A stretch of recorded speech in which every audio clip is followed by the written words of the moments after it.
Ladies and gentlemen, good afternoon and welcome to the 28th Annual National Safety Awards of Excellence. We are proud to share this day with you and celebrate your achievements in work, health and safety. Please give a warm welcome to your MC for the day, television sport presenter, reporter and commentator, as well as chairing the Sports Diplomacy Advisory Council for DFAT, Stephanie Brantz.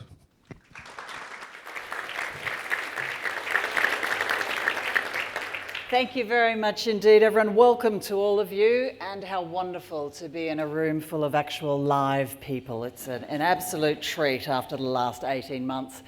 Before I go any further, I would like to acknowledge that we are on Gadigal land, and I pay my respects to the traditional custodians of the lands and the waters of this region, the Gadigal people of the Eora Nation, and I pay my respects to their elders past and present, and extend that to anyone of First Nations descent who's with us today. Now, as you've heard, I come from a sport media background, so most of my work safety and compliance and all those sorts of things comes off camera, and most recently it's been around stadium infrastructure and construction, and of course COVID. So I've come in contact with a lot of safety heroes, which of course is what we're celebrating today, and I'm delighted to be able to spend this time with you. So I want to acknowledge everyone in this room, those joining virtually, for their role, no matter how big or small, in improving the standards of Australian workplace safety. You are all safety heroes. I'd like to thank you all for attending, with a special acknowledgement for those who have come from interstate. How exciting to be able to get in a plane. I'd also like to welcome those that are tuning in and watching online, and a special welcome to the NSCA Foundation Board of Directors in attendance, Bill Kritharis and Maria Zoris-Christo, and of course our keynote speaker, Natalie Johnston, who I'm going to be introducing very shortly.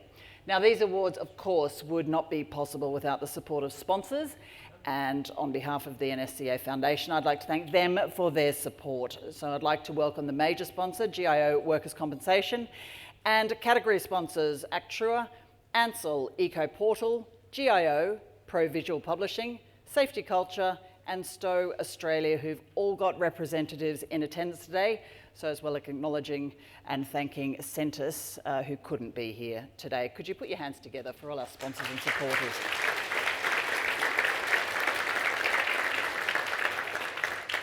Now, of course, being an awards luncheon, there's another group of people without whom these awards couldn't happen, and that is, of course, the judging panel led by Michael Charman. So we welcome them for their support, and it's a very warm welcome in person to Christian Frost, David Porteous, Elizabeth Tosti, Dr. Marilyn Hubner and Shane Billsborough, who are here, and also Michael Walsh and Rod Moore, who couldn't join us today. Thank you to our judges.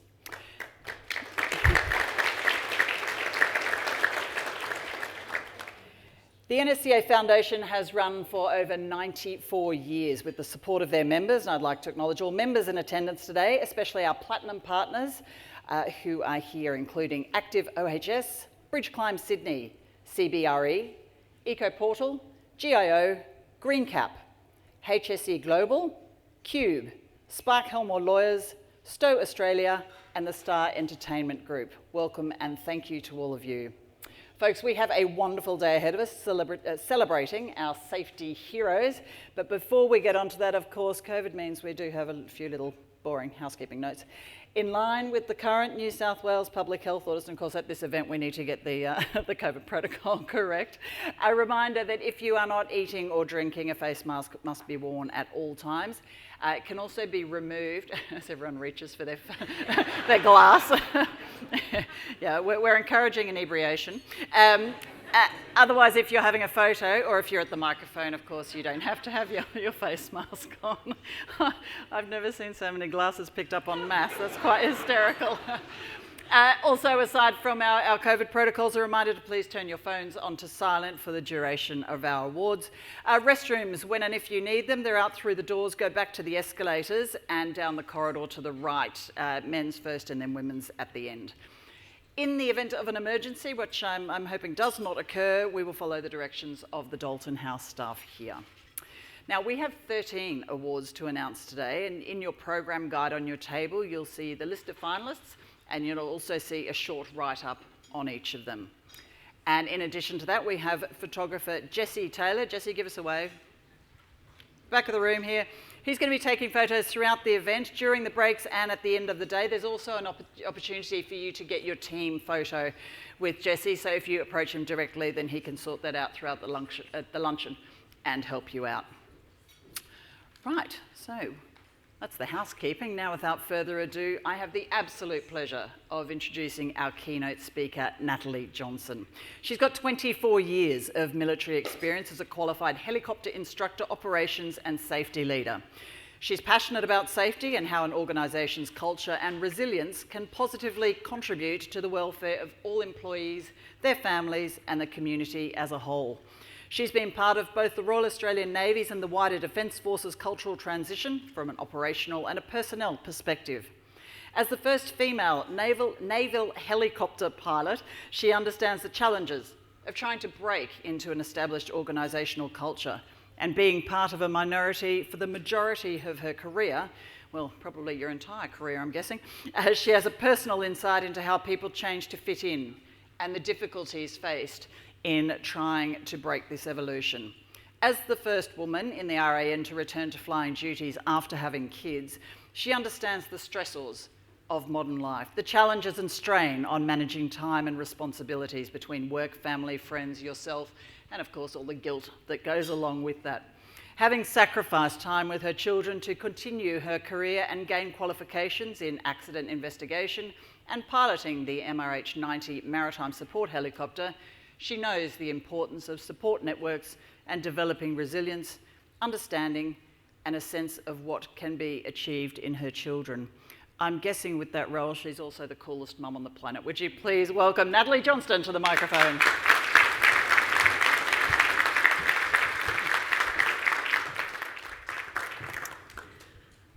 Thank you very much, Stephanie, for that kind introduction. I'm always excited and feel very humbled to be in a room of safety professionals. The safety profession is one of those that is really hard to quantify success, because when a job is well done, then things improve, businesses succeed, friends, family, peers and colleagues get to go home at the end of every day and the end of every shift. It is amazing to think, and I feel very humbled to be with you. So congratulations to all of you here today. My passion comes from, I'm going to talk a little bit about my passion today. There we go. My passion today, oh yeah, sorry, I have a clicker. I didn't see it. They're like. My passion comes from a long time in the Royal Australian Navy. And I'll take you through a little journey of where I started and where that began. I'm going to talk a little bit about understanding the why behind safety, understanding the importance and the essential element of the human factor.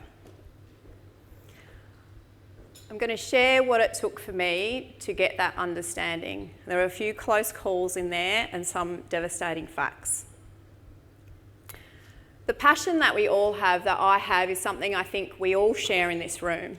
All of your stories to get to that passion will be significantly unique, but at the same time the same, because we all share a common goal, the goal to eliminate preventable accidents. So it all began because I grew up in Western Australia. I was a farmer's daughter with no link to military or aviation, and really not much discussion about safety in that environment because it was the 80s of all things. I remember at some point my parents actually telling me to wear a helmet when he got on our first motorbike, but that actually didn't last all that long. And I don't actually recall my dad ever wearing one on the farm. But there was a series of happenstance and teenage decisions that began my career. I took a choice to do an aeronautics course at my high school. And then I applied for a $1,000 scholarship through an advertisement in the local paper. I didn't win that scholarship, but the Navy members of the Navy recruiting told me to come back and reapply as a pilot. This was the early 90s. I didn't know women could be pilots in the military. So I applied and was successful. And then, after 5 years of university study and flying training, I was fortunate enough, as Stephanie said, to become the Royal Australian Navy's first female pilot.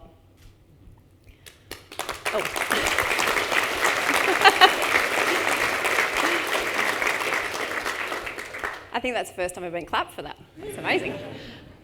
There was many firsts in my career, mostly because the first 8 years I was the only female pilot. Don't ask me why, I've never found out the solution to that one. But as I said, I graduated in the 90s. And for those of you who are old enough to know and think back to safety back in the 90s, it was a different world then. Human factors and understanding human errors was something that we really weren't prepared for. Looking at organisational culture was something that was pretty much unheard of. It was different. We did things differently. We looked at the who. We looked at who made the mistake, who was to blame the individual. We didn't look at the why. Because after all, wasn't safety and risk management all just common sense? And I'm sure all of you in this room, during your safety training or through your educating others, has heard someone say to you, this is silly, this is all just common sense. And in the 90s, the military I joined was very similar to that. It was a statement that my dad used to use on the farm. Come on, this is just common sense, because farmers then, and still do now to some extent, had a make-do, can-do attitude to get stuff done out of necessity. And the military I joined in the 90s was very much like that.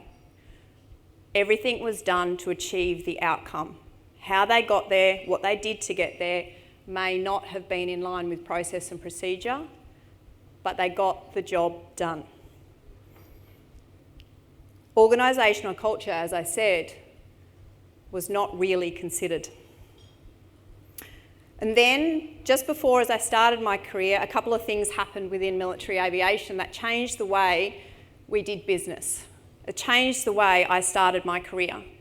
We went from the who to the why. And I'd like to say that was because of proactive action, because of continuous improvement, predictive analysis of incidents and safety culture and development. But no, it was one of the things that we've all heard of. The first one was a 1996 Black Hawk accident. We lost 18 military personnel in that crash. And then again, only 3 years later, the F-111G accident, which killed 2. Both of these accidents had major issues with respect to crew resource management, the understanding of human factors, delegation, leadership, and cultural issues. The changes that were made from this were significant, although some could argue the cultural change was not there yet. A number of changes happened, including post the technical regulation introduction, the introduction of operational regulations, the introduction of crew resource management or redevelopment of that, an introduction of risk management for aircrew. And I was on that first course that Navy aviators sat down and got taught about risk management and what we had to do now. And you know what the words they said was? This is stupid. It's all just common sense. So it took a long time to change that attitude, but they're still getting there. There was also changes to reporting, because we went from looking for who to blame to the introduction of the no blame culture, to get people to report their safety errors, to identify what they'd done wrong. And then after this, we moved from no blame to James Reason's just culture, for individuals to take accountability for their actions, but an understanding that human error, the mistake, was just the starting point, and there was lots more to go from that the human factors and those that influenced them had an impact on the way they behaved. For me, my introduction to human factors was a course 4 years before the first incident I'm going to talk to you about. And it was 1 year before I'd even started flying. So for me, I didn't really pay attention or really understand what crew resource management meant. I'd never been in an aircraft before. I'd never been crew. So there's a bunch of new students sitting around having a chat with each other about this thing called human factors. So I pretty much, forgot all of that for over the next 3 or 4 years until I got onto flying Sea Kings. At the end of my operational flying training, we were in the advanced phase, and this was my final flight to identify if I was going to go on to become an aircraft captain. So there was a little bit of pressure there, and I had a few things going on in my personal life. I was trying to move house, get a place of my own for the first time. And if anyone remembers back to that moment for themselves, dealing with real estate agents, insurance companies, and all those things you'd never heard of before was fairly taxing. Also, my boyfriend, do not like him anymore, dumped me unceremoniously the day before this flight. So I was feeling that. And also that intrinsic motivation for me to prove that I was good enough. Because even though there was a number of my peers, or most of my peers and instructors, tried not to indicate or acknowledge there was a difference between me and my other students, the fact that occasionally I would still get faced with the words, "You shouldn't be in the Navy, let alone be allowed to get in a chopper." So I was determined to prove myself. I had something to prove.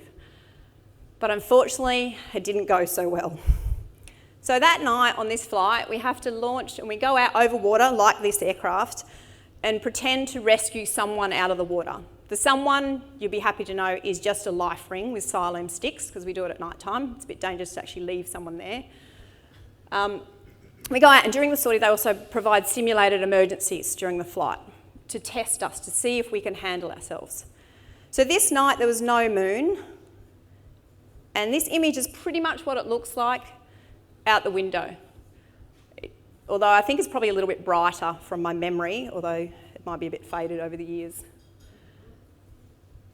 It's very dark. The stars, with not much wind, reflected on the water. So it was simultaneously strikingly beautiful as well as incredibly stressful. Your world closes in around you, particularly when you can't discern the difference between what is ocean and what is sky. So the only thing stopping us during this evolution is our instruments from inadvertently impacting the water. Because it was a time before night vision goggles. We didn't have that luxury, and after flying with them, they are amazing and makes everything so much easier. But coming to this, so we flew out. On the way out, my instructor asked me a few questions, as they do, to test you. I got a couple wrong. Simple things that I knew I should have gotten right. So I started that little, no, I should have got that right. Started kicking myself as we were going out there. Then as we cleared the coast and descended down to 200 feet, which is where we spent most of the night, he gave me a simulated emergency, one which I'd handled previously quite fine. But this time, I made an error. So again, frustration started to build. And then again, we were doing down to land to go and do an approach using the aircraft system to pick up our survivor. I got my terminology wrong. I pressed the wrong button initially as we went down.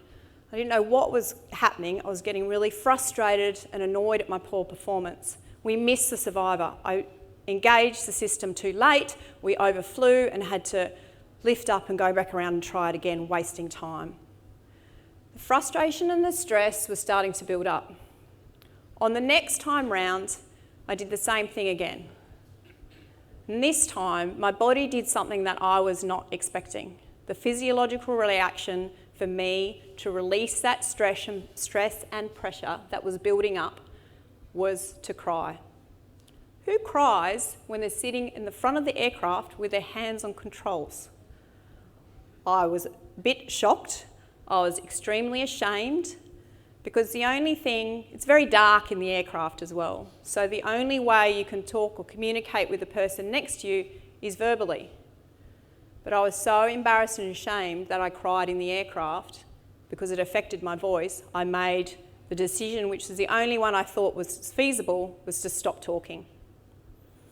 So think now to the rest of the crew. They're sitting in an aircraft, they're descending towards the water at about 90 knots, and the person on the right-hand seat who has their hands on the controls all of a sudden stops speaking. Doesn't say a word. They get asked a question, they don't respond. They get asked another question, they still don't respond. So I'm not sure what was going through my instructor's head at that time, but very shortly after that second question, he took over control of the aircraft, flew us away from the water, and decided it was time to call it quits and go home. Unsurprisingly, I failed that flight. I'm not surprised. They were devastated, and my instructor tried to give me a hug afterwards, and that just weirded me out even more. I said, I'm crying, but that's not necessary. But for them, it was a new experience. It was for me as well. But I learnt something significant. I learnt how much or how many limitations I have as me as a person. I thought I was capable of putting all those things happening in my personal life to the side and not have it impact my flying career or not have it impact my working life.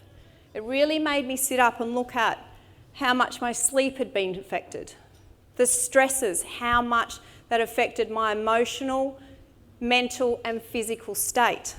My physiological reaction, that was a surprise to everybody and something that I then subsequently learned to deal with, that when I get in a very stressful state, my reaction to release that stress is to cry. These days I just keep talking through it and everyone just looks at me strangely. But also information processing. When you're in that stress, in that dark environment with certain bits of information coming in, and as soon as you make a mistake and shut down a channel because you're worried about what you previously did, things get worse, it perpetuates. And then it led to poor decision making. The next time I learnt a little bit more about human factors, because that one was very much based on me as an individual. Me as an individual. This is one with the crew. So I was on my first deployment, finally got to go to sea. I was one of the most junior pilots on the flight. And as a junior pilot, and I hope it's okay to say a very mild swear word, but we got all the shit jobs. Okay, so never got the good jobs as a junior pilot. And many of the aircraft captains at the time did not like us getting hands-on too much because we hadn't done it before, we were new, so we weren't allowed to have controls. You just got to do the switches. So I was flying with one of those particular aircraft captains while we were taking stores out to HMAS Success, which in this photograph is a ship on the left-hand side, while she was doing a replenishment at sea. And this photo is a photo of a replenishment at sea, and you can see how close the ships are together. And also that they're linked, they're connected, physically connected, so they can't drift apart at any point to enable stores and fuel and water and anything else to go across. We were coming into a position like this helicopter, but the other ship was actually one like this one, a landing helicopter dock, the USS Essex. There are two ships in that photograph. There's a bigger one at the back. Success is the little one on the other side. And then you can see the helicopters to get a bit of perspective. We were coming into, holding in a position just off the deck because the ship was getting ready and waiting for us to land. And it's very turbulent in that position. There's a lot of wind coming off the superstructure, the ship's moving, the sea's moving, the ship's about, and it's quite hard work to control the aircraft and maintain it in that position steady. I was looking inside, dealing with some of the lights and switches because the switches was my job. And to my surprise, I saw my aircraft captain's hand come off the flight control. I have to do it with his hand because it doesn't feel right otherwise. Come off my flight controls and reach over to adjust his volume. Yeah, I saw someone's eyebrows go up then. I said, yes, that's what I said. So I kind of looked and had a moment of, I'm not sure what just happened, but the aircraft started to buffet and push because of the wind and the suction of the air between the two ships towards the bigger ship.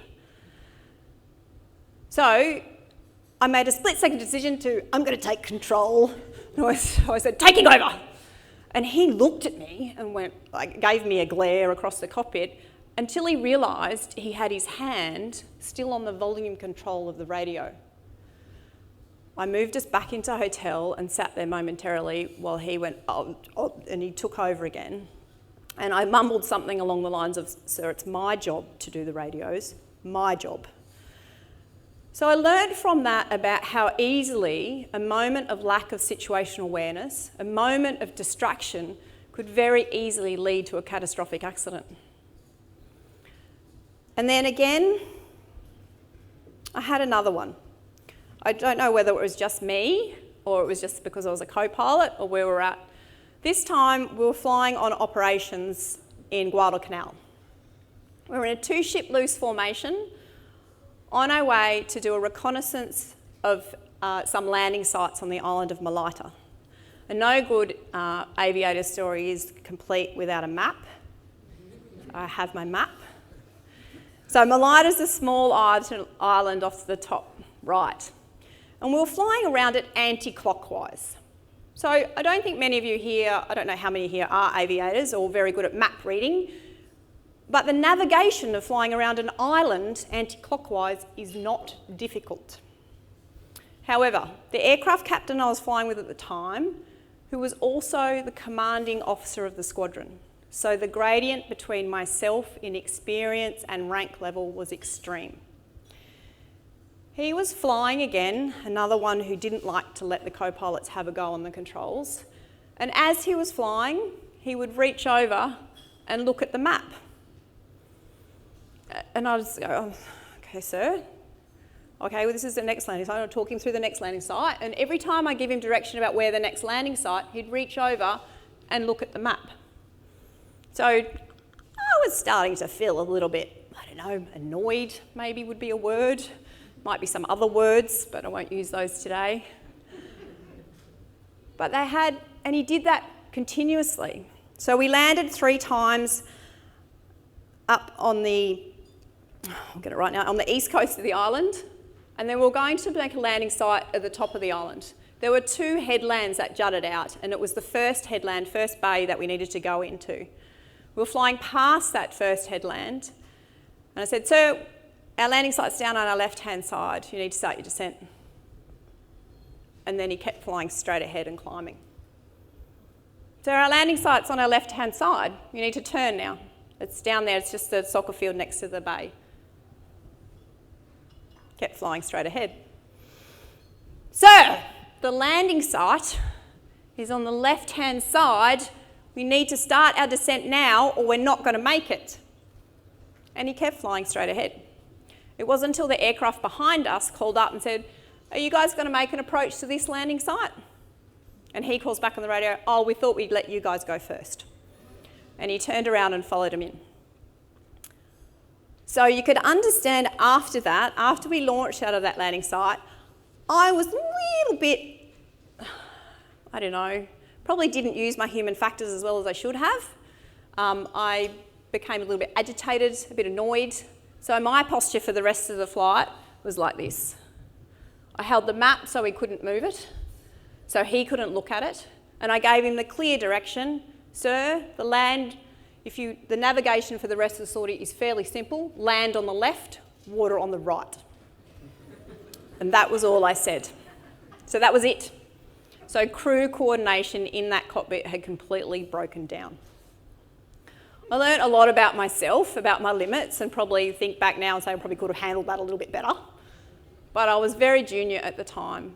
So I took all my courage and the lessons I'd learnt during our human factors training, during the debrief. I thought, this is my chance to tell him how I feel. Sir, I felt you did not trust my ability to navigate.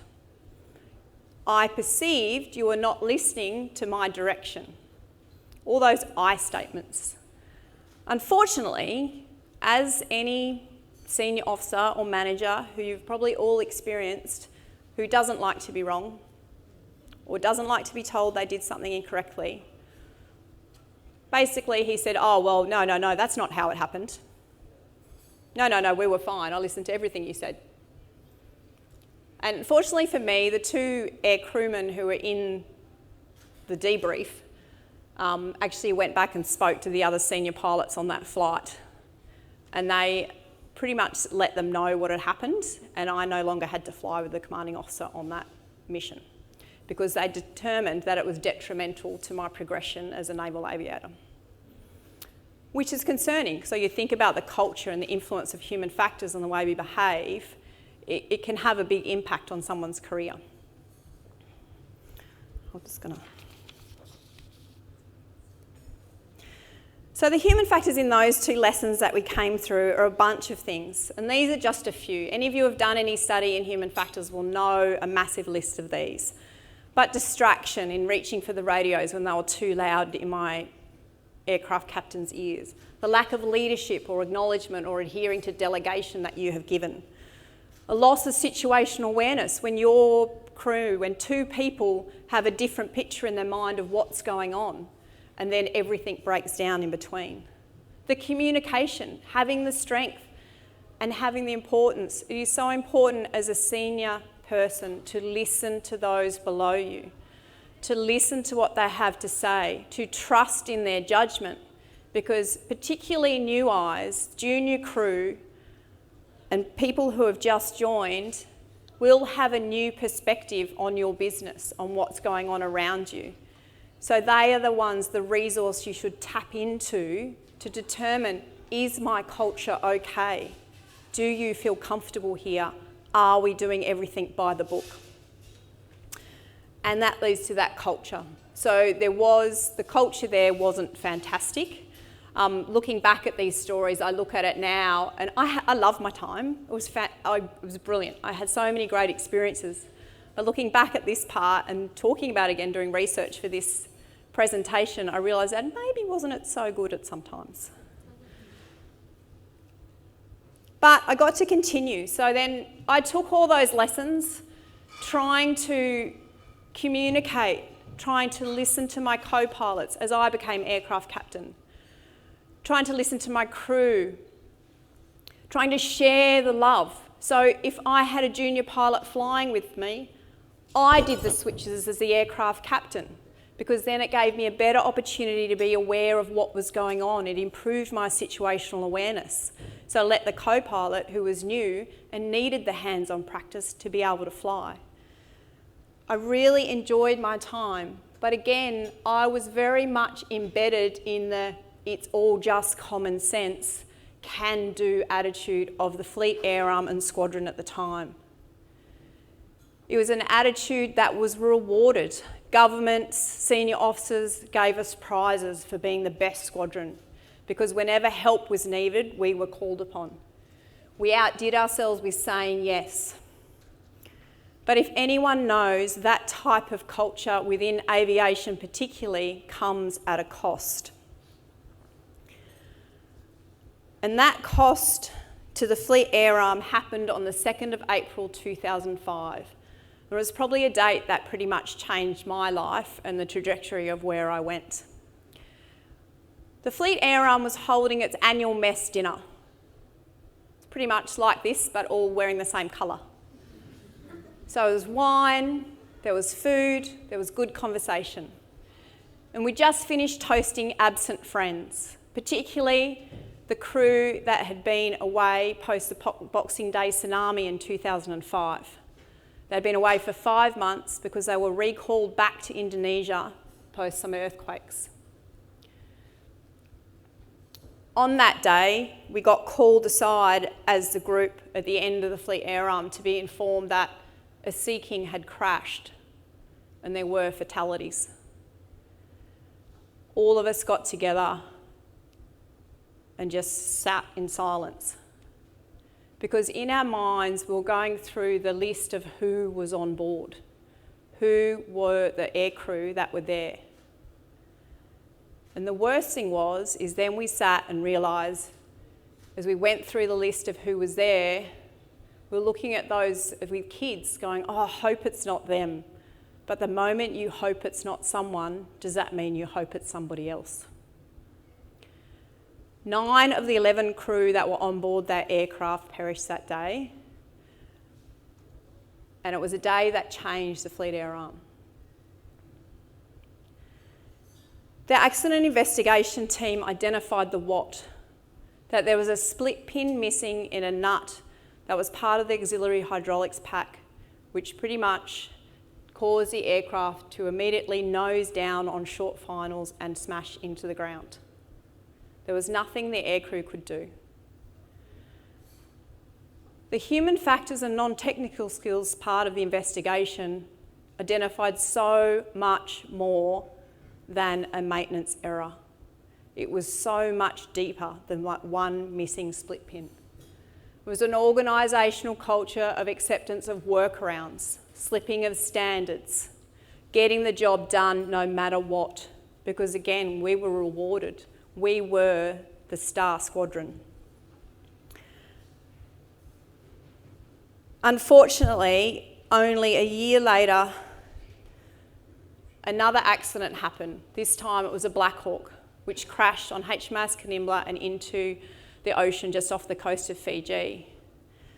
The two accidents, although one was maintenance error and the other was pilot error, had one thing in common. They were both due to organisational culture. A culture of slipping of standards, of practical drift, of normalisation of deviance, and ending up at acceptance of workarounds and poor procedures.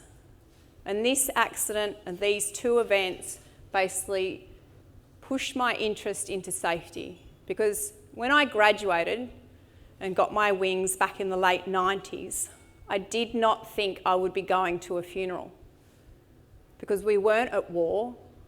Aviation safety had improved so much since the 60s, 70s and 80s.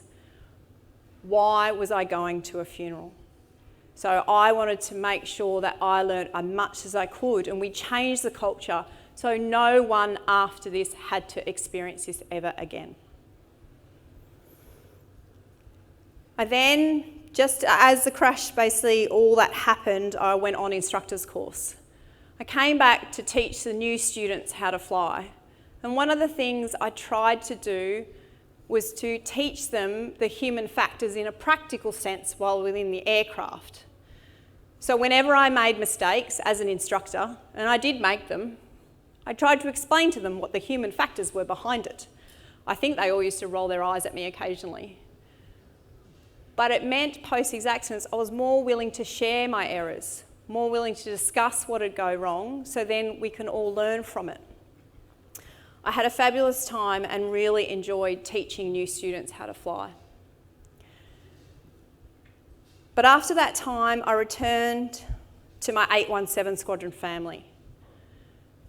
It was a different squadron then. A few years had passed, times had changed. The Navy had gone through a significant cultural shift. Human factors had been introduced into the education and training of all maintenance personnel, which had not been done previous to the accident. And this time though, as I went to sea, I got to go as a flight commander. I got to be the one in charge. I got to take 2 aircraft to sea on HMAS Kanimbla back to Indonesia for earthquake relief. It was a very emotional time for all of us and those on the ship, considering that was the same location and same reason Shark 02 had been there. We strived hard to achieve and do a great job, but we're very conscious of the dangers and awareness of practical drift, of if we let our decisions at the time or the decisions to achieve the outcome drive us past safety or accepting those little things that maybe at home we wouldn't accept, then we could have put ourselves in the same position. So we cross-checked each other, we discussed it a lot. We're probably a one crew that talked more than anybody else. But it was a great trip and I very much enjoyed it.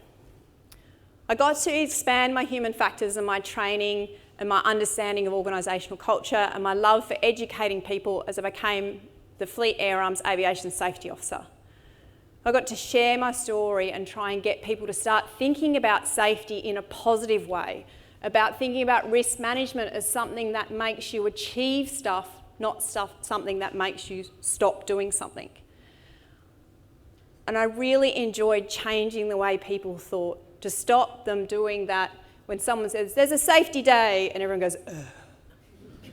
To going, there's a safety day, and everyone going, yay! Which is what I hope I ended up with, because we had a lot of Navy actually trying to get seats in our safety day, like outside the Fleet Air Arm, and I was really happy to say, sorry, we're full. And then I got to take my human factors and my delivery and my understanding of organisational culture into the second in command of 808 Squadron flying the MRH-90. I really enjoyed that posting, and it was a time I got to go back to my roots of flying. I got to get into the squadron. I got to talk to the maintenance personnel, to communicate to them how important a good culture is, and don't be afraid to put your hands up. And the difference is now is that when we first started with military aviation, we were exempt from OH&S laws.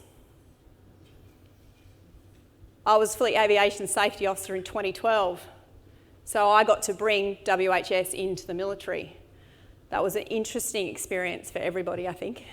but it made some really positive changes because we were finally accountable to the same standard as everybody else out there for what we did.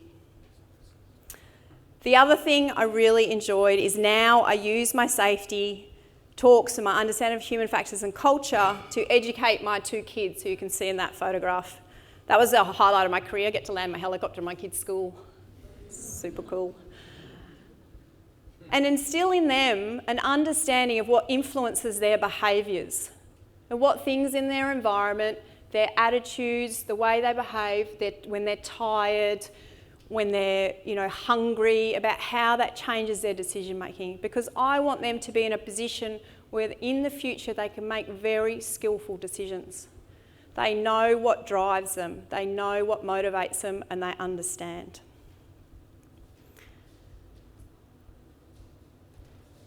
Everyone's probably seen that before, because we've known that people make mistakes and errors for centuries. But how often have we looked at the why we make those mistakes? Is it due to lack of knowledge, poor diet, lack of sleep, lack of understanding, poor communication, poor decision making? And unfortunately these days things are just getting busier and there's more opportunity for errors and mistakes. But then they give us tools to help us with those, and whose company has a majority of tools to help you? You've got phones, you've got CRM, you've got all these other tools to help you. You've got a Gantt chart and something else to track through. But those things sometimes can cause error-producing conditions, distraction, incorrect information or misinformation, too much information, an inability to prioritise of what's going on. So you've got to remember that we will make mistakes and you will make errors, but to learn from those is what will make a difference. If you don't learn from it, then what's the point? And on that, I'm going to tell you a little recent story about myself. So these 2 photographs, my husband and I got new mountain bikes. We're both over 40, so what could possibly go wrong with us doing a mountain biking trip to Canberra and down Mount Stromlo? The photo on the left is the one taken on Saturday afternoon after our first couple of runs down. So much fun. I was so not used to being in an open space, because most of the mountain biking done before was close in trees, on sand, really tight. But there were so many spots of this that was open. I had such a good time that we decided on the Sunday morning to go back and give it another crack. After a gruelling climb back up the hill, and we don't have e-bikes, just to state that now, it was all physical leg power on the way up the hill, we stopped at the top to take some photographs. So after that photograph on the right was taken, we started to head back down the hill. We got out into another open space, and I took advantage of my husband missing the turn, so I get to go in front. I was having an absolute great time. It was open, it was hard, it was fast. I went around this great berm, giggling all the way around the corner, onto this straight section, and I thought it was flat. Wasn't flat. I hit the first bump, or roller, as they call them in technical mountain biking terms. I'm not sure what happened after that. Somehow I managed to, still holding on my bike, turn 180 degrees and face back up the hill. I came crashing down with 2 very distinct noises. The result, a grade 5 dislocation of my left shoulder and a significant impact on my helmet. Oh, go back. It did reinforce one thing that we always talk about as the last line of defence. How important is PPE? So glad I had my helmet on, otherwise I might not be here. And sadly to say, my husband demonstrated the example only last week when he went over his handlebars and smashed his helmet to pieces. But so this is why this arm doesn't work very well. I've just had the plate taken out. But what does a good accident investigator do when they're held up in hospital waiting for surgery and stuff? I don't accept that thing where people go, oh, Nat, don't worry about it, it's just an accident. Accidents happen. No, they don't. There's a reason why they happen. It doesn't have to happen. There has to be a human factor behind this. The what was easy. The what happened was I went too fast around a berm onto an environment that I was unfamiliar with, into an area of a bump that I didn't know was there, and I crashed due to Newton's laws and basic gravity. It's just a physics equation, really, the what. The why is a different story. The why is because I was in a different environment. The environment influenced my behaviour. I didn't have anything to judge my speed. There was no trees coming past. So I was open, I was going a lot faster than normal.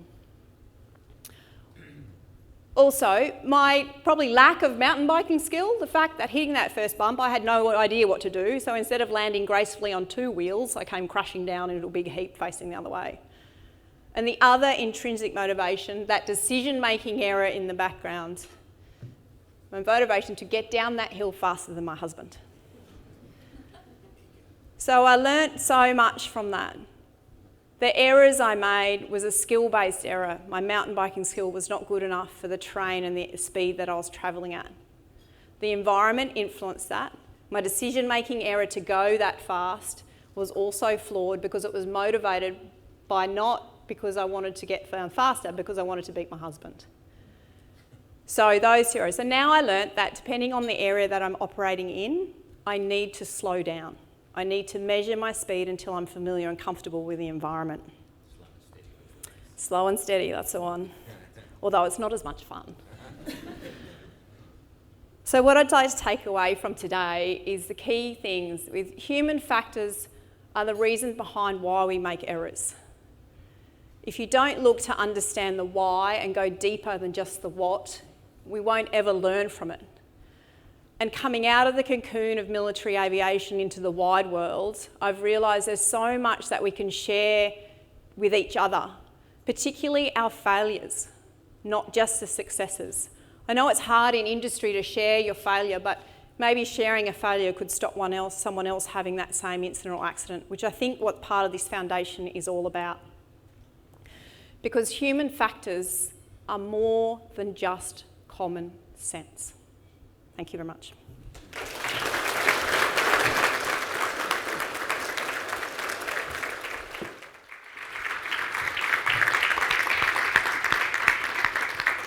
Natalie, thank you so much. What a wonderful presentation and so many takeaways for everyone. My main takeaway is that you can fly a naval helicopter and crash on a mountain bike. It's just that those two things don't tally very well. Also, you're a great proponent for the importance of PPE, and I'm thinking you should pick another sport. And my final one as a fellow mother was, can you imagine being the mum that turns up with the beautifully baked lamingtons and then some other kid's mum lands a helicopter in the courtyard and you just think, crap.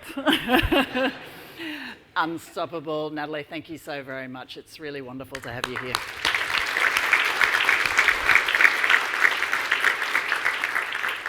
Interesting to hear Natalie touch on some of the traditional and perhaps less traditional WHS and OHS things that we're celebrating today. And we are going to start celebrating our safety heroes very, very soon. First of all, though, we're going to feed you. So lunch is about to come around. We'll get our awards underway at about 1:30. A reminder, the bathrooms are out there past the elevators, and down the corridor to your right. But for now, I'll see you shortly, and bon appetit. Well, welcome back, everyone. I hope you enjoyed your delicious meals and kept a glass in your hand at all times, because I can't see any of you wearing masks, so I presume that's the case. And welcome now to the reason, I guess, we're all gathered here today, and that is time to celebrate the heroes of workplace safety. Now, I'm going to go through some housekeeping in relation to the presentations to ensure that everything runs as smoothly as possible. This will run the same way for every award. So when I announce a category, if you're a finalist, please ensure that your representative makes their way promptly to the left-hand side of the stage over here. And we do request that only one rep comes up, please, for each finalist. A group photo can be taken at the end of the luncheon. I will then announce all the finalists on stage one by one in alphabetical order. So step up onto the stage. You'll be presented with your finalist certificate here by a representative from the category sponsor. and our photographer Jessie will take a photo as you're being presented with your award, and at that time, again, you don't need to wear a mask for the photo. So then please move to the right of the stage, the right side of the stage. Following the markings, you'll see when you come up, there's markings on the stage here, and you'll be joined by our fellow finalists. Finalists that aren't able to join us in person will appear on the screens. Then, you're with me so far? Yeah, basically come up the stairs, keep going, stop for a photo and go to the end. It's going to be really easy. Now, once all the finalists are on stage, I'll then announce if there is one, there'll be a highly commended finalist. They'll be presented with a trophy, and while they're having some photos taken, I'll give you a brief summary about their submission, and they'll be given the opportunity for a brief acceptance speech. Then I'll announce the winner of the category, and they will be presented with a trophy. Again, I'll give you a summary of their submission while they're having their photo taken, and they will be given an opportunity for a brief acceptance speech. By brief, I'm thinking, 30 seconds or so. So if I start edging closer to you, you know that that's to ensure that we aren't here way into the evening, because there's networking drinks after, so we can celebrate quicker that way. Okay, the first award, ladies and gents, is the Best Continuous Improvement of a WHS Management System. And I would like to welcome to the stage our sponsor, EcoPortal, represented by their Head of Sales, Stacey McGoldrick.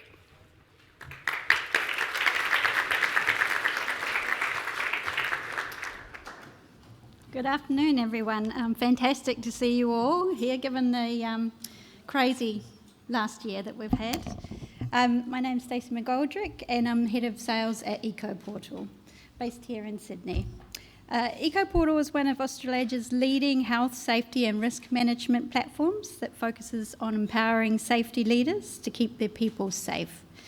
We want millions of employees to have the opportunity to work in a safe and secure environment. We believe everyone deserves to work in a welcoming, respectful, empathetic culture, and we are committed to achieving that.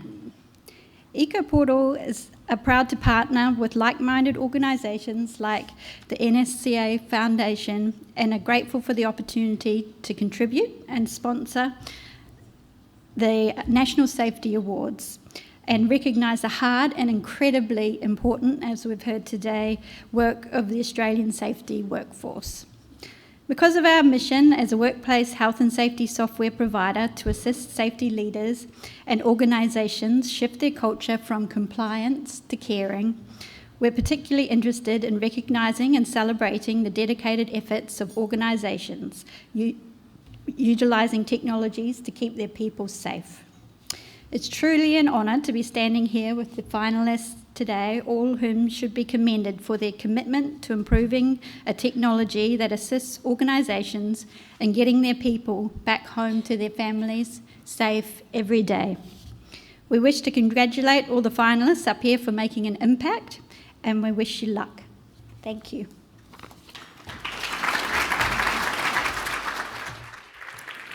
Thank you very much indeed, Stacey. So this category requires entrants to describe an improvement they have made to their WHS-OHS management system and the effect it has had on their staff and business. So would you welcome our finalists to the stage? First up, Arcadis.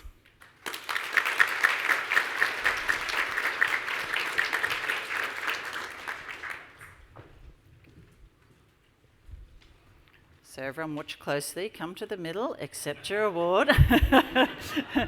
Pause for photo, smile for the camera.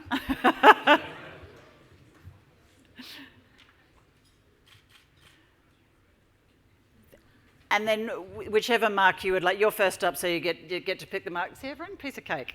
Thank you for being our guinea pig there, and congratulations on being a finalist in this category. Next up, congratulations, Mendy Group. Now, unfortunately, Mendy Group are unable to join us in person, but we welcome their HSEQ manager, Jason Fowler, online. So great to have you here, Jason. Great stuff. Next up, congratulations, Murrumbidgee Local Health District.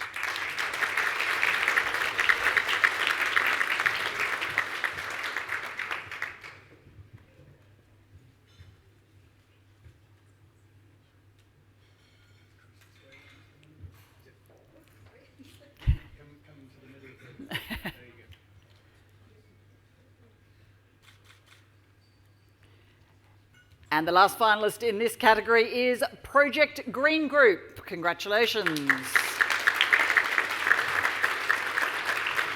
Now, Project Green Group are also unable to join us in person, but we welcome their QSE Administrator, Rosemary Ennis, online. Hello, Rosemary. Thank you for joining us. Now, ladies and gents, for this category, we do have both a highly commended recipient and a winner. And the highly commended award goes to Arcadis.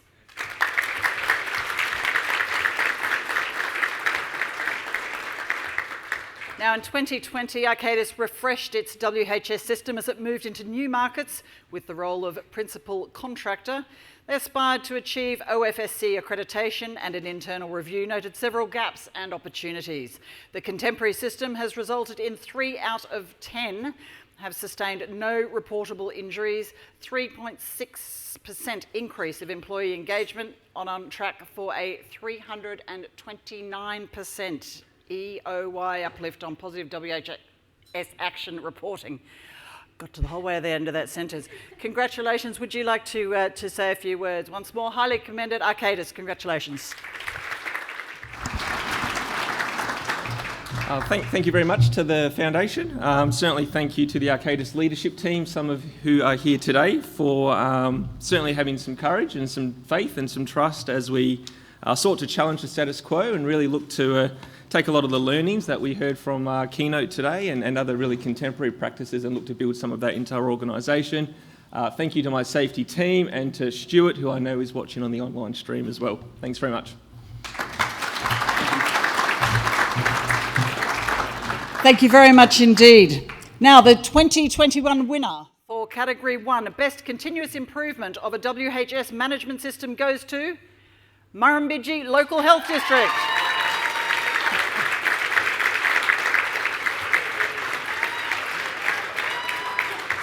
Now, Murrumbidgee Local Health District developed a mentally healthy workplace framework that comprised of 3 evidence-based interventions that focused specifically on preventing mental ill health and promoting recovery within the workplace. The 3-year program is a strategic shift from managing psychological injury to reducing risk of the injury occurring in the first place. The framework, now in the implementation phase, has seen numerous positive effects. Congratulations, Murrumbidgee Local Health District.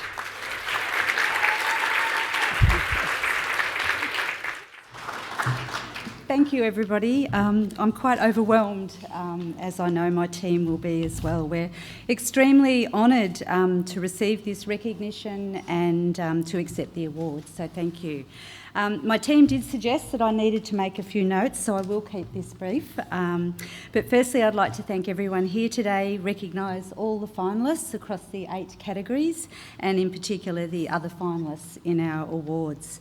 I can't say how much this award means to us. It really validates the approach that we've taken to not only creating a workplace that supports the physical safety, but the psychological safety of our staff. I'm from, as you know, Murrumbidgee Local Health District. We have rural and remote communities in Murrumbidgee that face quite unique vulnerabilities that pertain to the lifestyle of living regionally. Sorry, I'm a bit overwhelmed. Psychological impacts on our rural communities and our staff have really been felt over the years, in particular with the prolonged drought, the catastrophic bushfires that we've had in our region, COVID-19, and the added pressures of significant clinical workforce shortages. I think this has been a testament to our organisation that through our mentally healthy workplace framework, we didn't pause on the implementation of those initiatives. With those factors that really impacted on our rural communities and our staff, we decided to accelerate on those initiatives and progress with implementing a range of initiatives that support both the psychological wellbeing and safety of our staff. When we were nominated as finalists for this award, one of my team members said to me, "This is no Logie Award, this is the Oscar." So most importantly, I'd like to acknowledge and thank my amazing team who inspire me every day through their passion and commitment to making a difference to the safety and wellbeing of our staff in our health district. I'm so grateful that my team are the embodiment of a psychologically safe work environment, one where we may not always agree, but respect and value each other's contributions. So thank you and well done, team. This one's for you.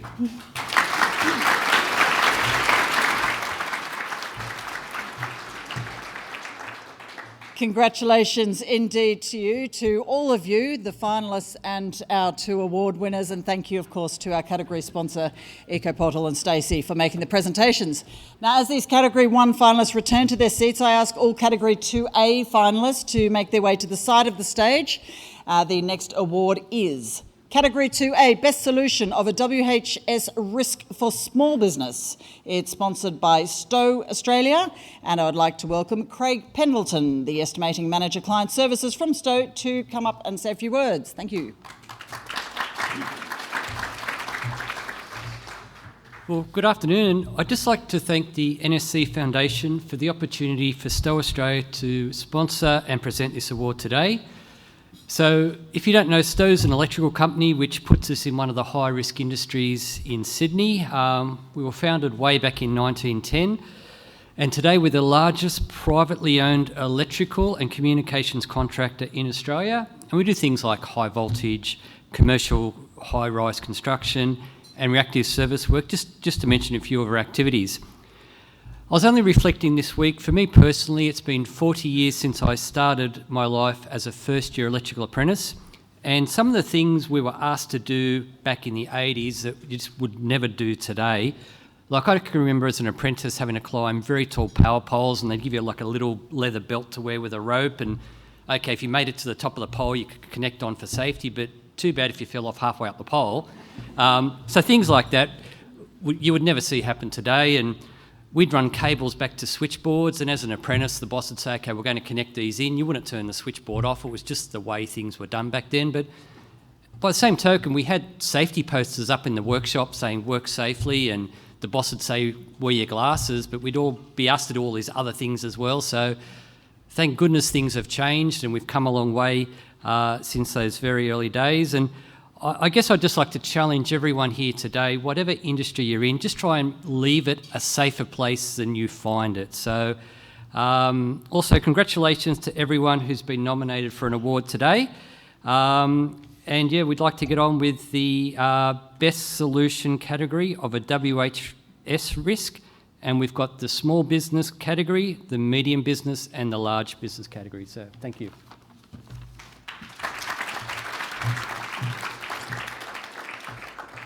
Thank you very much. So this category requires entrants to describe an innovative solution to an identified WHS, OHS risk or issue. It can be a newly identified risk or issue due to change in work activities, or it can be a risk or issue previously identified with a new solution that has been implemented. It is open to small businesses with up to 50 employees. Now, our finalists are Building Heights. Congratulations.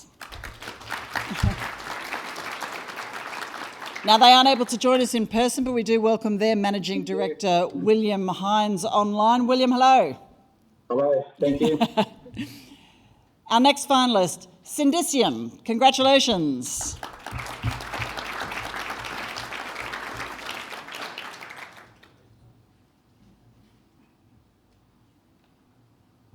It's very quiet as you walk up, isn't it?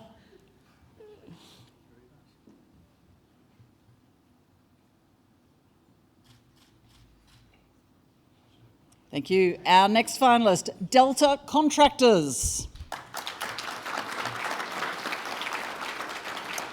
Now, Delta Contractors aren't able to be here in person either, but we do welcome their business manager, Sherry Hammond, online. Hello, how are you? Congratulations. Thank you. And our last finalist is Iron Retina Specialists.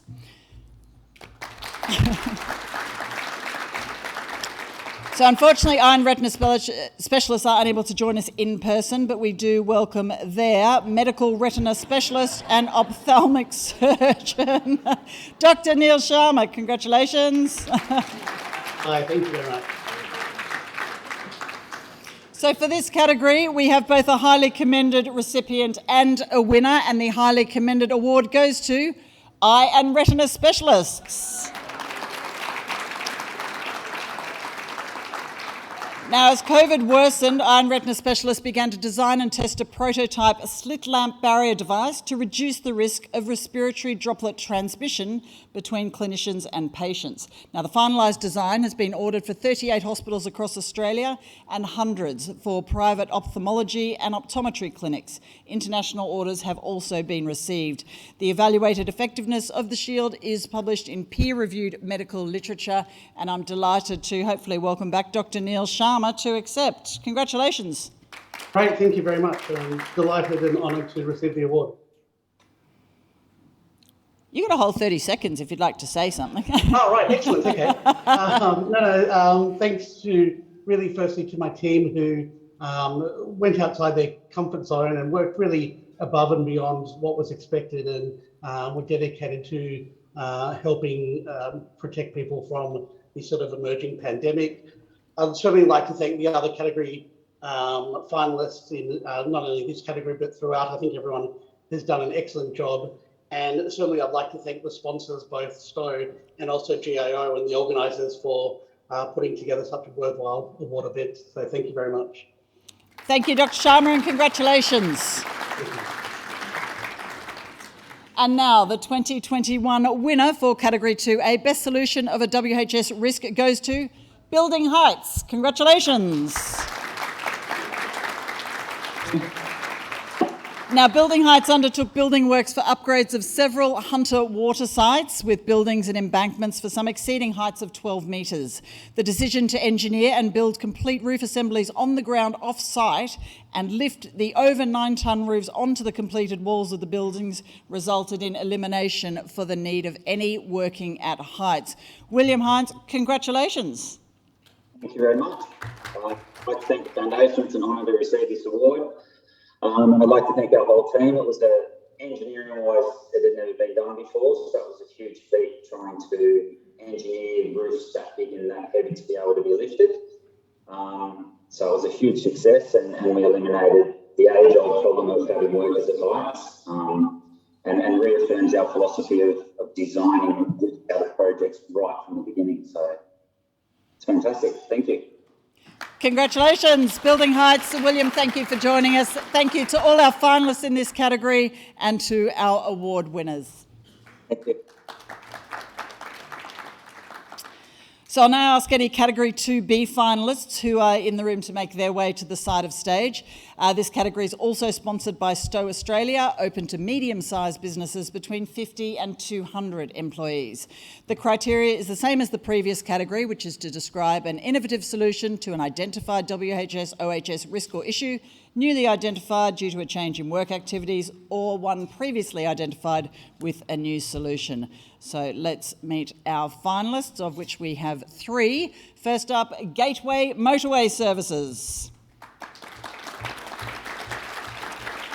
Now, they can't be here. We're delighted to welcome Road Operations Manager Brett Simpson. Hey, Brett.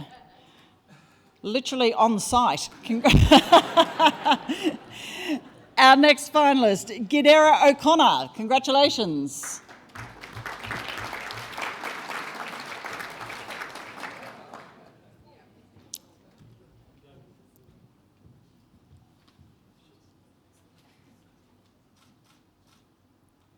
Thanks, Gidera. And our third finalist, North Queensland Bulk Ports. Congratulations. Now, North Queensland Bulk Ports are unable to join us also, but we welcome their Acting General Manager, Safety, Environment and Communications, Patrina Hilton. Welcome to you. Thank you. It's a pleasure. Now, the 2021 winner for Category 2B, Best Solution of a WHS Risk Medium Business, goes to Gidera O'Connor. Congratulations.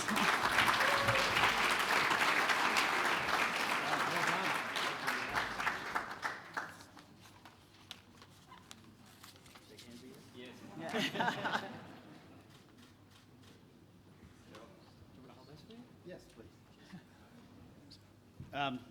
Thank you very much. So I was told to prepare a speech for this, and I said we're not going to win, so I won't.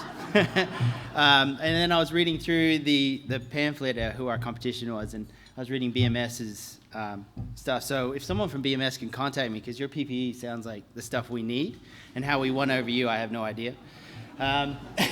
So Guida O'Connor, we do water and wastewater infrastructure projects, and we had a situation in which there was a downpipe that weighed 9 tons.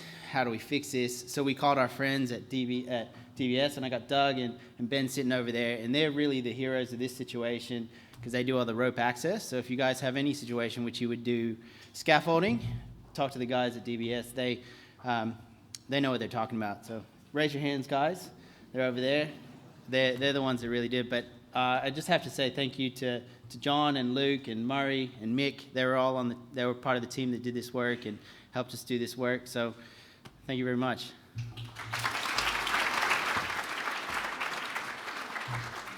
Yeah, congratulations indeed. Yes, it was a construction methodology for a 70-plus-year-old sewage pump station at Camellia, and the new methodology saw the existing pipework anchored from above using new anchor ports installed in the walls of the dry well with pipework supported with appropriate rated slings, shackles and chain blocks. So congratulations to all of you, the team over with Guida O'Connor. Congratulations to you.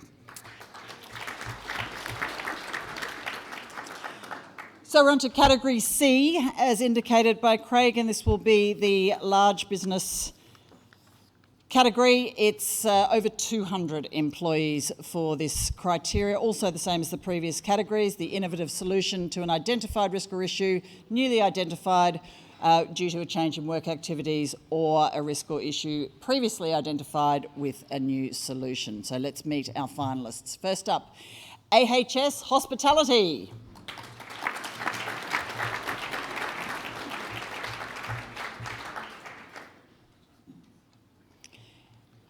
If you do know you're a finalist, feel free to wander over to the side of the stage if you want to.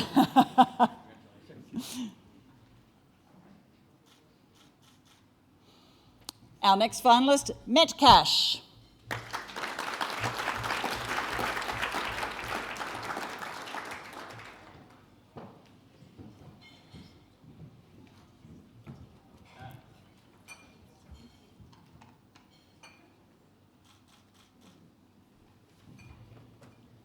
Next up, congratulations, Monadelphous.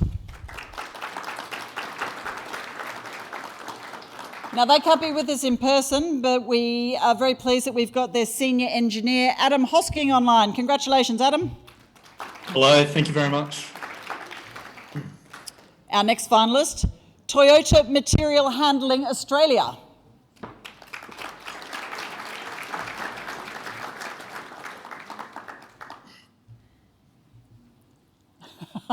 There's no pressure at all, is there, when the whole room's watching?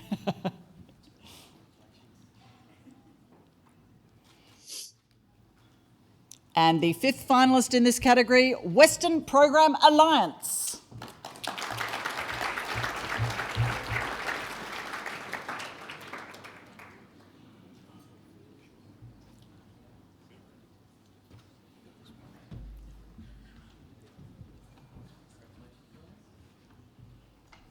Now, for this category, we have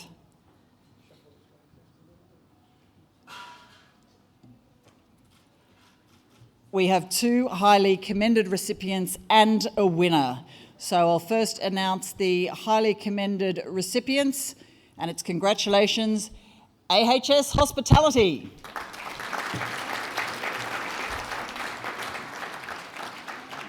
So facing the global pandemic and severely impacted revenue within the hotel industry, AHS developed a new-to-market service with the sole aim of keeping hotel guests and staff safe from COVID-19 infection.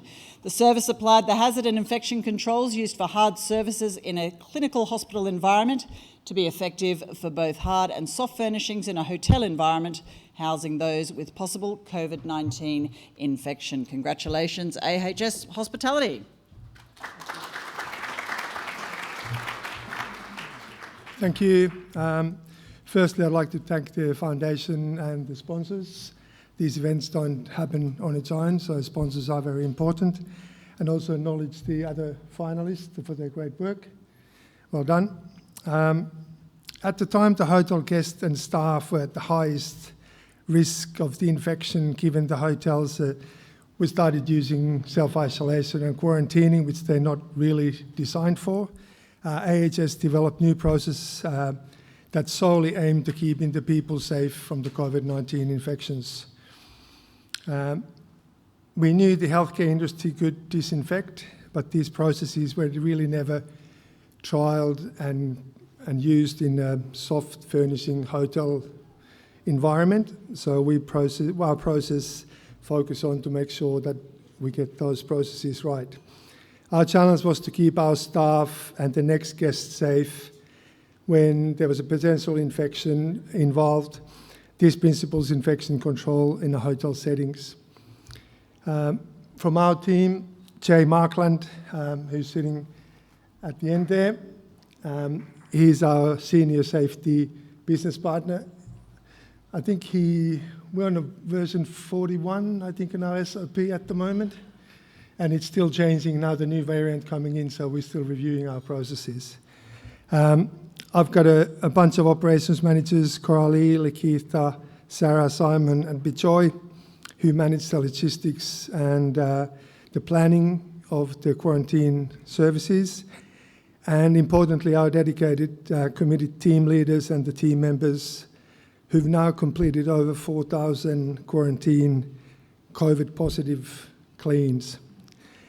Always maintaining their safety and the safety of the next guest, contributing to the community safety at the midst of this pandemic. So thanks for my team. These things won't happen otherwise, so thank you.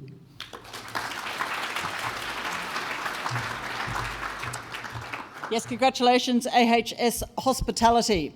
Our second highly commended award goes to Monadelphous. Congratulations. Thank you very much.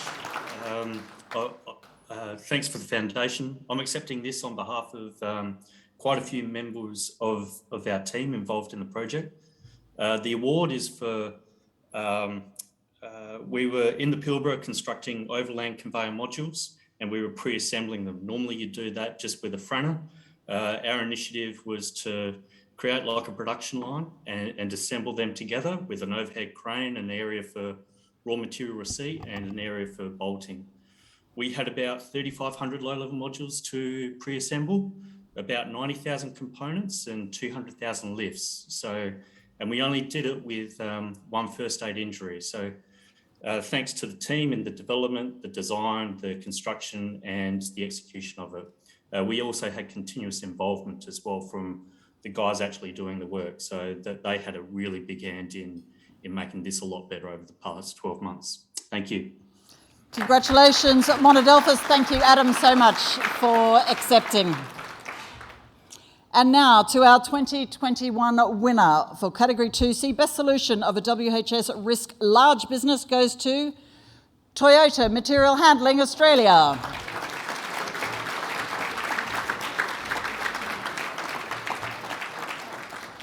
Now, operators at Toyota Material Handling Australia frequently have to remove tyres weighing 50 kilograms each from the mast and fit to the load guard of the forklift by 2 workers. To reduce injuries, the tyre lifter was developed by the Perth branch.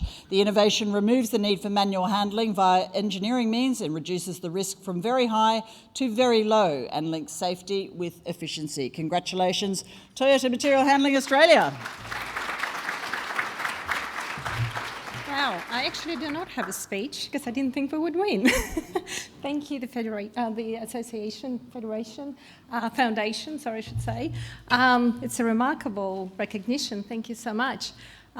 We, as Toyota, of course, believe in Kaizen, continuous improvement, particularly when it comes from our employees. So we believe that managers don't have all the answers, and our employees who do the work and who deal with risks every day have amazing solutions to some of this. And of course, one of these solutions is the one that is the winning one today. It came from one of our employees in Perth. They took the initiative to develop this prototype, and then they won our internal safety solution competition. And then, of course, it's great to have one prototype, but then taking it from there to the solution that work across the organisation and even recognised by a parent in Japan and actually implemented globally. That took a lot of effort from our service team, engineering team, and the safety team. So great work, guys. Thank you, and thank you.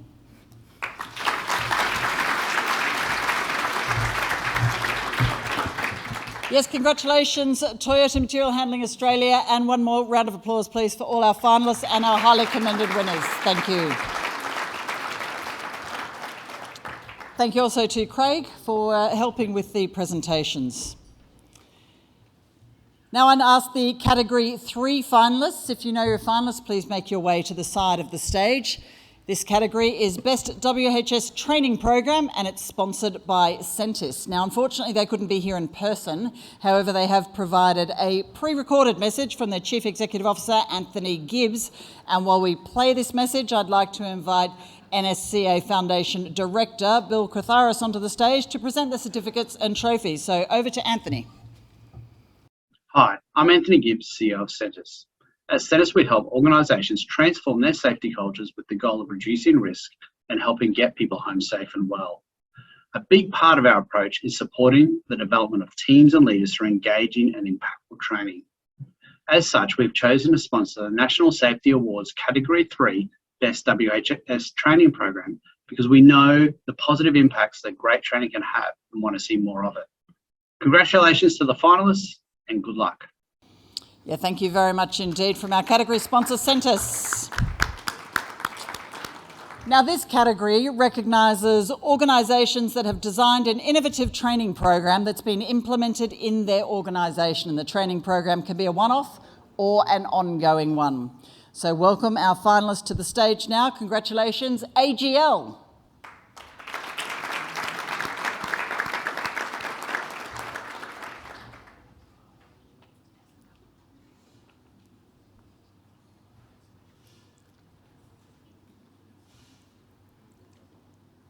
I feel like I want to sing a song to welcome you up.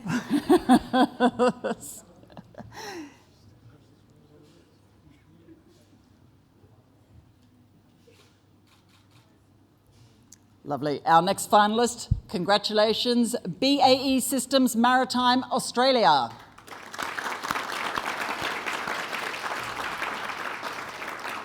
So while they unfortunately couldn't be with us in person, we do welcome Head of Safety, Health and Environment for Maritime Australia, John Galvin. Congratulations.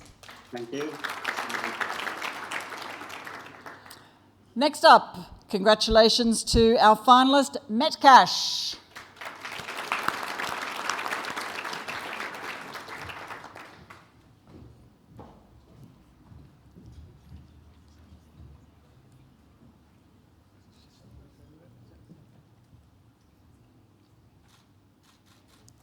And our fourth finalist in this category, New Plumbing Solutions. Congratulations.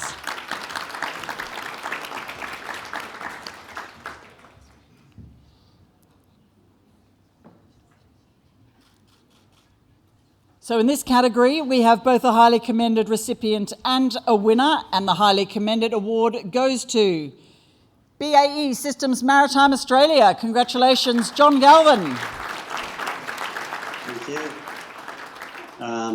Look, I'd like to, on behalf of BAE Systems Maritime Australia and the people from the various departments that got involved in this training program and the SHE team who brought it to life, I'd like to thank everybody. I'd also like to thank NSCA sponsors and Centis for recognising this training program as a key tenet in promoting a positive safety culture in our business. So it's definitely broken down barriers between departments, it's increased collaboration, it improves working relationships across the whole business, and it ensures that she's integral to what we do. So thank you. Lovely, congratulations. Thank you, John. So the 2021 winner for Category 3 Best WHS Training Program goes to Metcash.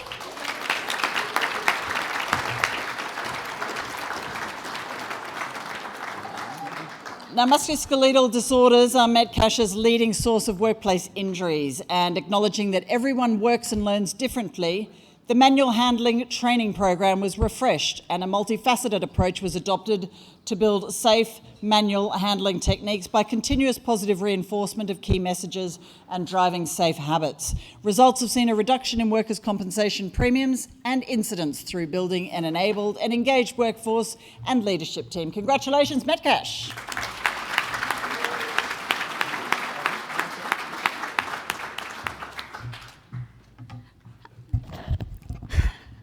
We're incredibly humble, and thank you to the Foundation for recognising us. It means so much as a passionate safety professional to work alongside our store managers, a general manager and ops manager who take safety so seriously and are the true embodiment of making a safer Metcash.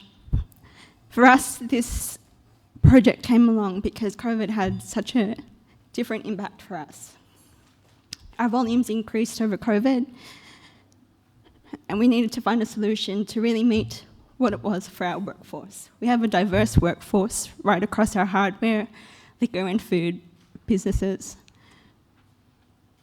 And for them, it was trying to find something that was also engaging for them and that they could form part of the solution as well, not just through the training, but through the higher order controls that we were able to implement and the trolleys that these guys worked very hard to create themselves. And the wearable technology program actually was able to demonstrate that significant reduction with a tangible solution. So thank you so much. It means so much for all of us. To our team members and our store managers, thank you.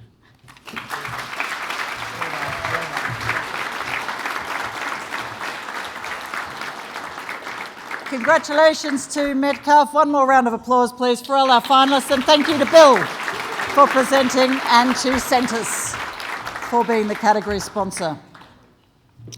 We now move on to category 4, and if the finalists are in the room, I invite them to make their way to the side of the stage. Category 4 is Best Communication of a Safety Message, and it's sponsored by Ansell, and I'd like to welcome Key Account Manager Scott Stevens to the stage. Scott. Thank you, Stephanie. My speech is quite short and sharp, so I'll be over and done with soon. Thank you very much for the introduction. Ansell has been a really proud sponsor of the NSCA Foundation for a number of years, so congratulations to all the finalists. Ansell, if you don't already know, we are a global manufacturer and supplier of hand protection and body protection. But a fun little fact, we actually started in Melbourne in Australia, so we are an Australian-owned company. Safety, when we're all managing it, it can often be quite a thankless task, especially when it's done well. So really proud and big congratulations to all the finalists today. Good to see you getting recognised and good luck.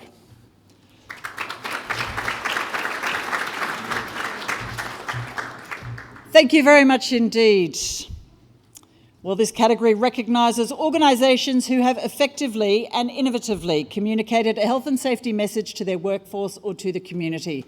The communication of a message can be a one-off event or part of an ongoing program. Let's meet our 5 finalists. First up, Bulla Dairy Foods.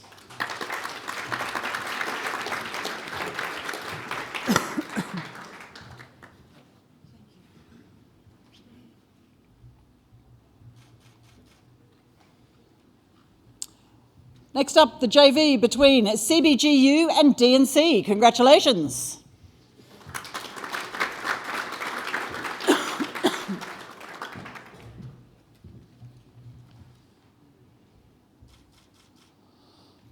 Congratulations to City of Greater Geelong.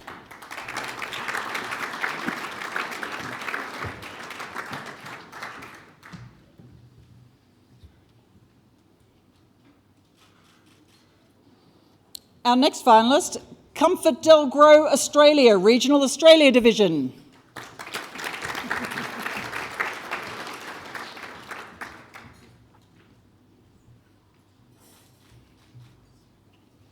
And our 5th finalist is Water New South Wales. Now, they can't be here in person, but we welcome Manager, Health, Safety and Environment, Josh St. Clair online. Congratulations, Josh.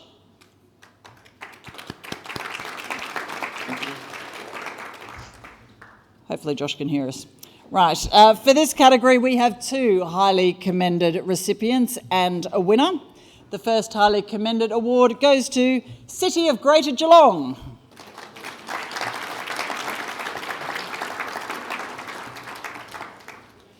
City of Greater Geelong implemented Project Street Face, and this shared young workers' thoughts and beliefs about safety in life, at home and in their working environment.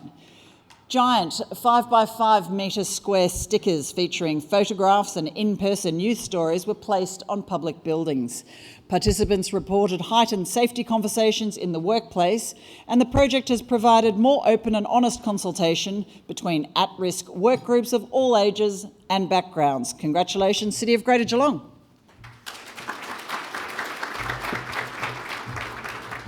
I think I'd like to thank the hard work for all the City of Greater Geelong employees that took part in this. It was a real fun thing to do, and to get the youth involved, who are our safety leaders of tomorrow, is something special. And I'll just share one story with you. One of the participants was a young Afghan lady that worked with us for a while, and she told us the story when she came back. She said, I was walking down the street and this lady from our community grabbed me and said, "Is that you?" And when she said, "Yes, that's me," she said, "I didn't know what it meant and I couldn't read it, so I went home and got my son and dragged him back and made him tell me what it was all about." And that was fantastic, that message was getting through and people were doing that. So, and it had a profound effect, not just within the City of Greater Geelong for the council, but for all businesses within our region that were looking at that, and started a lot of good conversations. So thank you very much.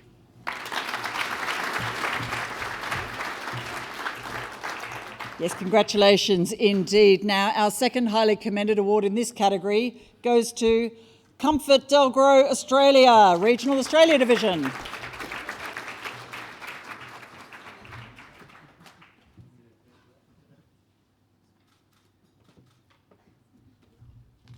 Sorry, before I get you up here, I forgot to tell everyone what you've done. Beg your pardon. Comfort Delgro new communication platform, The Interchange, brings safety messages into the 21st century, creates an instant news and communications channel with an app that allows real-time access to safety or incident updates, breaking news, and policy and procedures. The automated dissemination of information across the group has empowered staff to act swiftly and efficiently in their day-to-day roles, saving significant man-hours and minimising wait times or delays. It's clearly much more efficient than my script reading. So congratulations and apologies for the delay. Comfort Delgro. Thank you. Firstly, it's a great honour to be here today accepting this award on behalf of CDC's Regional Australia Division and our CEO, Tony Hopkins. I'd also like to acknowledge the other finalists in our category. It's an honour to be amongst such a esteemed category here today. Safety is the number one priority for our organisation, and our capability and commitment of our people is key to our success. It's really gratifying to see the response to our digital innovations and the commitment shown by our drivers and all staff to improving our safety practices recognised today. Our staff consistently push engagement rates with our app and associated technologies well above those of the industry benchmarks. We're very proud of everyone's involvement in making this happen. Thank you very much.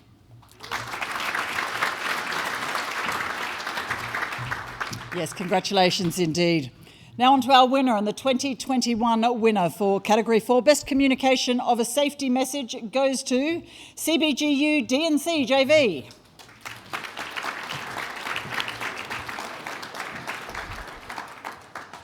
Now, they entered the first major shutdown. A communication campaign on staying safe during the festive season was implemented, featuring motivating messages, compelling stories of incidents and restart reminders.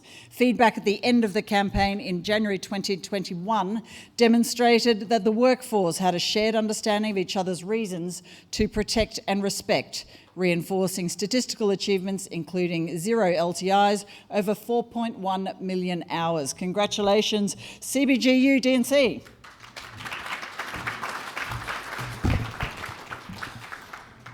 Look, I guess, for all of us, safety is a year-round occupation to keep everyone safe at work. And this particular campaign that was run by our Cross River Rail project in Brisbane is No Empty Seats.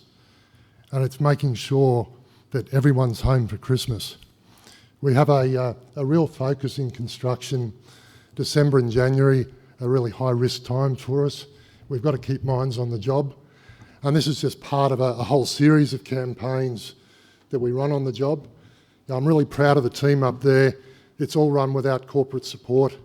They've got a whole a protect and respect value on the job, and they run campaigns through the year to keep the safety message up. All the campaigns involve employees on the job, which we find really adds to the engagement because people are looking who's in the videos, etc. In this particular one of our employees, Dallas Adams, who unfortunately, tragically, he's lost both his brother and his father to industrial incidents. So, he was front and centre of this campaign. So, real thanks to the team. I mean, it's really timely. It's this time of year, and they'll be wrapped in the award. Thank you very much.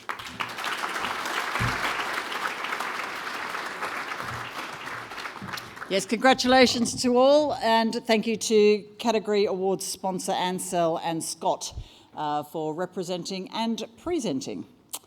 Our next category is Category 5, the Ian Chisholm Award for the Best Individual WHS Achievement. And to present this award, I welcome Maria Zoras Christo, Director of the NSCA Foundation.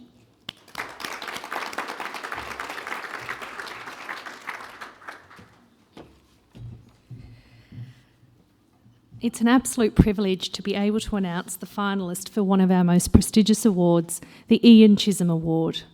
The recipient of this award is chosen by the Board of Directors of the NSCA. The award honours a man who devoted most of his life to occupational health and safety and could be considered the father of OHS in Australia.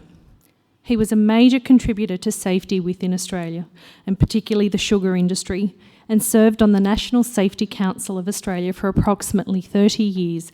Throughout his time, he held various roles, including Director, Managing Director, and President. He was instrumental in the amalgamation of the National Safety Council of Australia with a merger of the state-based entities into a truly national organisation and what it is today. Ian was awarded the Order of Australia for his service to occupational health and safety, and was made honorary member of the Asia Pacific Occupational Safety and Health Organisation, or APOSHO as it's known. Unfortunately, Ian sadly passed away in 1983. However, his legacy remains, and I'm truly proud to serve on the board and the foundation that he left behind. Thank you.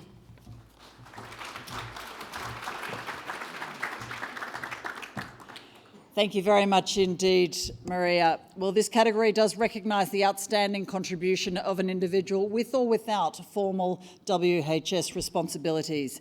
The individual must have gone above and beyond their normal duties, which has resulted in a sustainable improvement within an organisation or area that they work or volunteer in.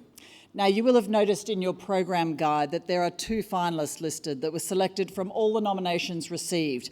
And whilst the NSCA Foundation Board, who decides on the award, agreed that both of these finalists by far were above the rest, they could not split them. So I'm proud to announce the first winner of the 2021 Ian Chisholm Award for the Best Individual WHS Achievement goes to Melissa Collinar from MetLife Australia.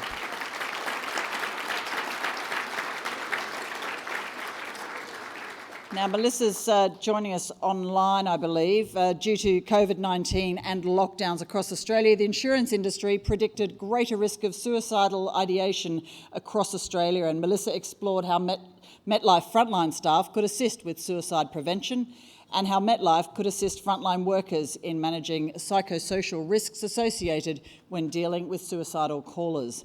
Melissa created a crisis call management guide, a digital crisis call tool, blended hybrid training and procurement of an emotional intelligence program. Melissa, congratulations to you.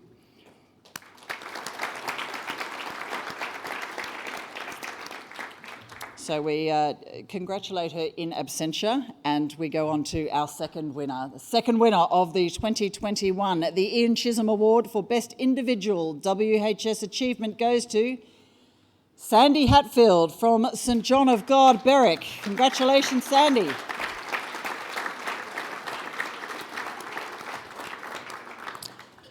Now, as a nurse, Sandy educated herself in all aspects of the new COVID-19 working environment.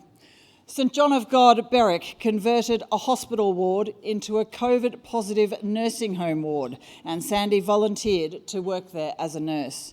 She ensured the staff had all the equipment and training required to work safely in adapting an orthopaedic ward into a positive and negative COVID ward in the space of 12 hours' notice. Her actions were a pivotal contribution to keeping everyone safe. Congratulations, Sandy Hatfield.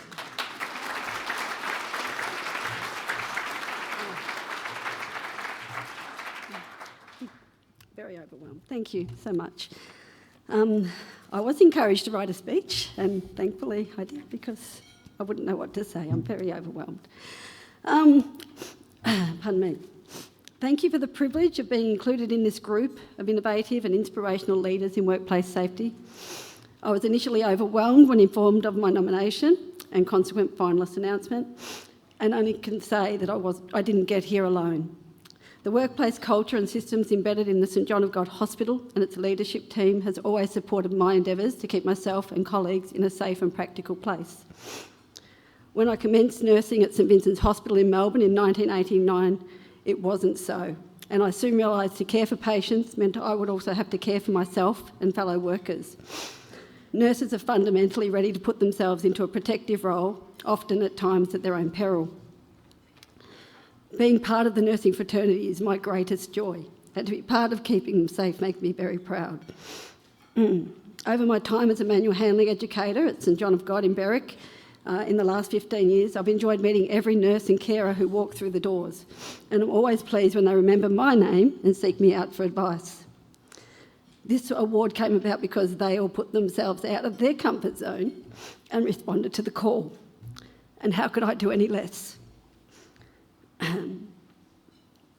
To be the person that closed the circle of safety, made sure the controls that I knew we had were there when they needed to be, to oversee that all the training our teams had already mastered was not lost in the crush of COVID, and not one person got sick or hurt doing it.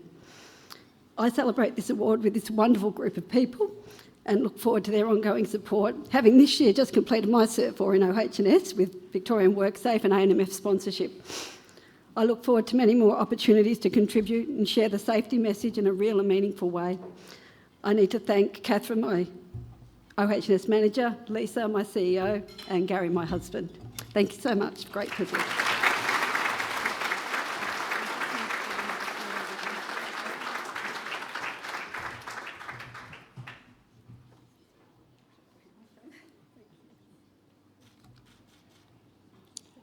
Congratulations to our two Ian Chisholm Award winners, Melissa and Sandy. One more round of applause, please, for all our winners and our finalists so far. Now, folks, we're going to take a short break to allow dessert to be served, and so we'll take about 10 minutes and we'll be back with the remainder of our awards. Enjoy. Thank you, everybody. I hope you're enjoying dessert. If you're still eating, please continue to enjoy as we continue with our remaining awards. We go on to Category 6 now, and that is Best Safety Leadership Program or Initiative, which is sponsored by Actrua. And I'm delighted now to welcome Executive Director of Actrua, Andrew Russell, to present. Over to you.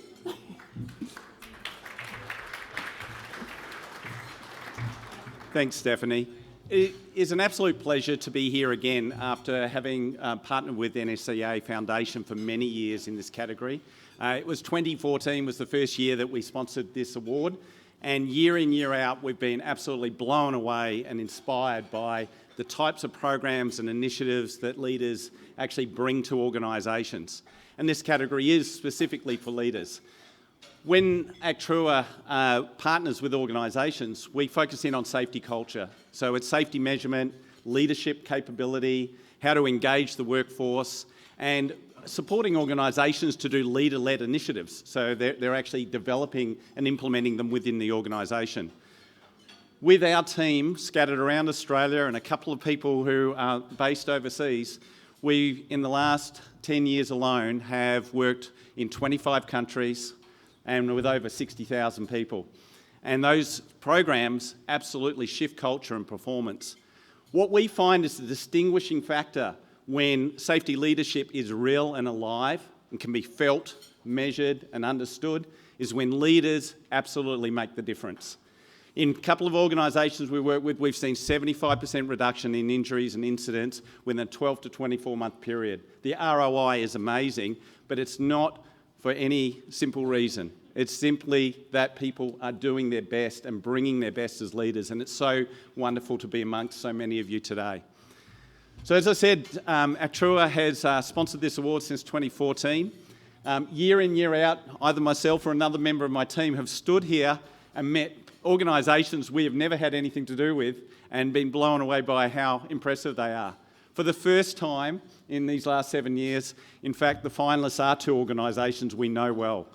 So it's an absolute thrill to see a couple of our partners being acknowledged for the work that they have done. And I'm very thrilled to hand over to Stephanie to announce them.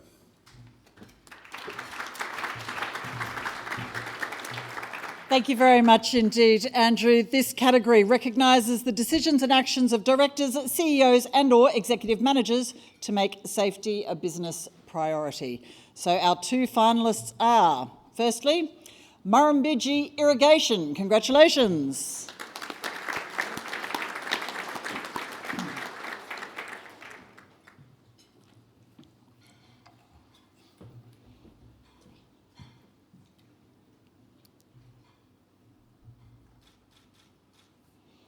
And our second finalist is Water New South Wales. Now, unfortunately, Water New South Wales couldn't be here, but we do welcome Manager Health, Safety and Environment, Josh St Clair. Hello again, Josh. Thanks for having us.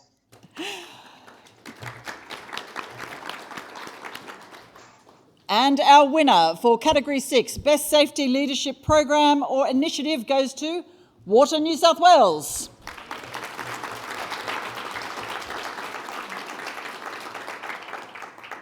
That's fantastic. Thanks very much, guys. We're really sort of honoured and, to be shortlisted, let alone receive this award. And I just wanted to say congrats to all the other finalists and category winners so far. It's really amazing to see just the breadth of work happening out in industry, not just within our sector. And I think we've all got lots to learn from one another.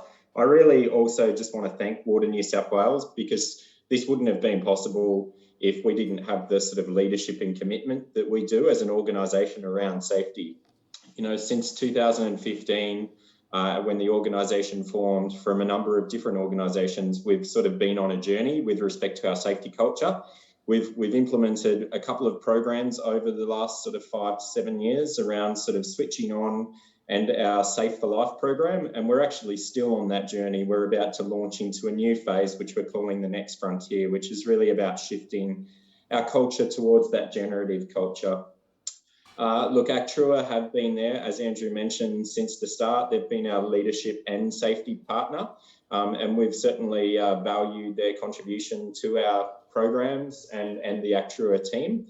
I just wanted to thank the NSCA, our category sponsor, obviously Actrua, but also our Water New South Wales CEO, Andrew George, our executive leadership team, and of course the organisation and the workers within it, because really they're the reason why we're here today. We've had such success because of our people, shifting from a sort of compliance-driven culture to really a commitment culture.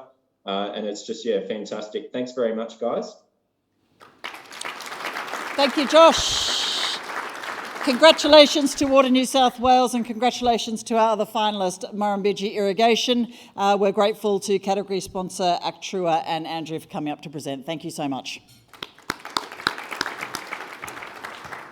I'd now like to ask the Category 7A finalists to make their way to the side of the stage. This category is the Best Wellbeing Program. It's sponsored by Safety Culture, and I welcome Shak Wu to present the award. Shak. G'day guys, hope you're enjoying all your foods and all that stuff, but it's a pleasure to be amongst all of you today and present the awards. My name is Shak. It's actually nicknamed for Shaquan, which is a Chinese name, but Shak is for short. And I come from Safety Culture, and Safety Culture is one of Australia's leading homegrown technology company. From humble beginnings, now we work with over 27,000 companies all over the world. And the suite of software that we use offer across all these companies for frontline workers to report what they see and what they don't see, and really feeding all that information to leadership to make every single day safer for their employees. Safety is an area that we really had an impact for customers that we work with, and we are proud partners with the NSC Foundation and to be sponsors of the National Safety Awards. Congratulations to all the finalists, and good luck to all that is involved. Thanks.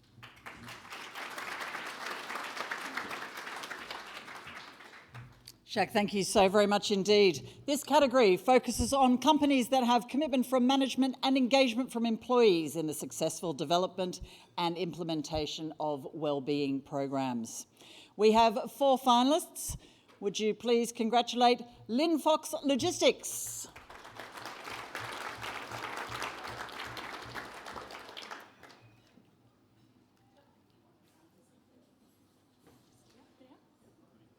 Don't be shy.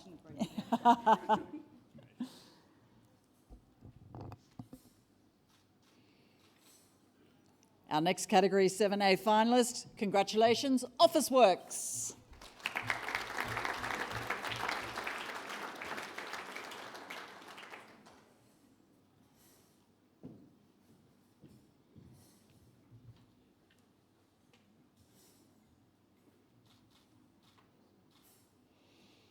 Put your hands together for Pearson Australia.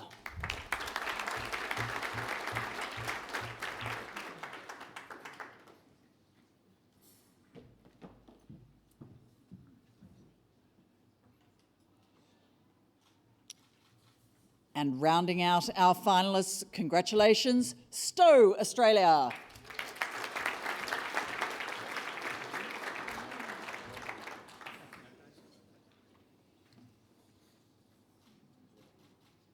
In this category, we have a highly commended recipient and a winner. So firstly, the highly commended award goes to Officeworks. Congratulations.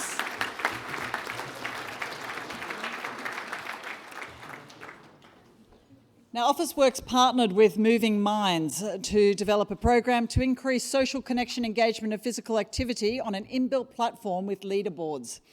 Working groups were created together with strong communications plan and incentive prizes to drive engagement.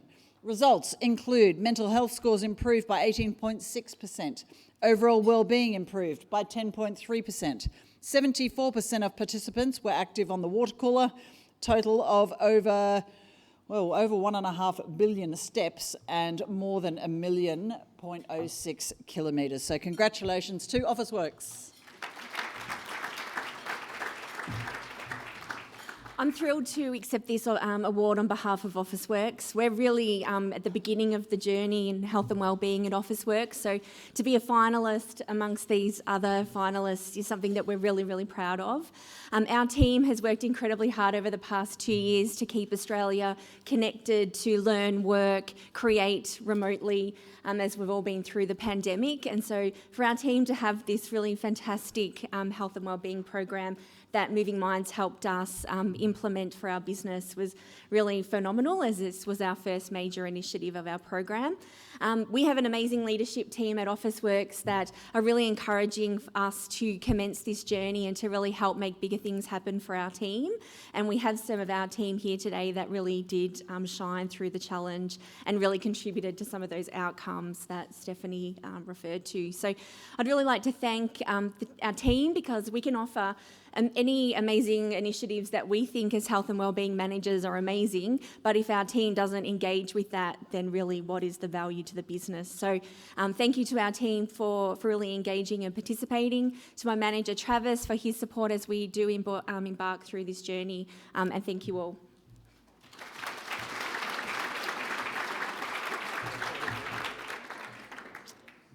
And now to our 2021 winner for Category 7A Best Wellbeing Program. This year goes to Linfox Logistics.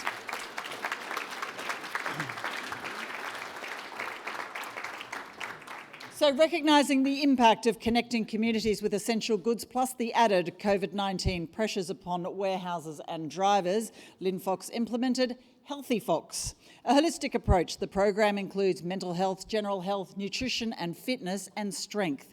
And the 4 pillars influence a yearly calendar of events, educational tools, resources and activities that connect people with the information and support they need to make healthy lifestyle choices at work and at home. Congratulations to Linfox Logistics.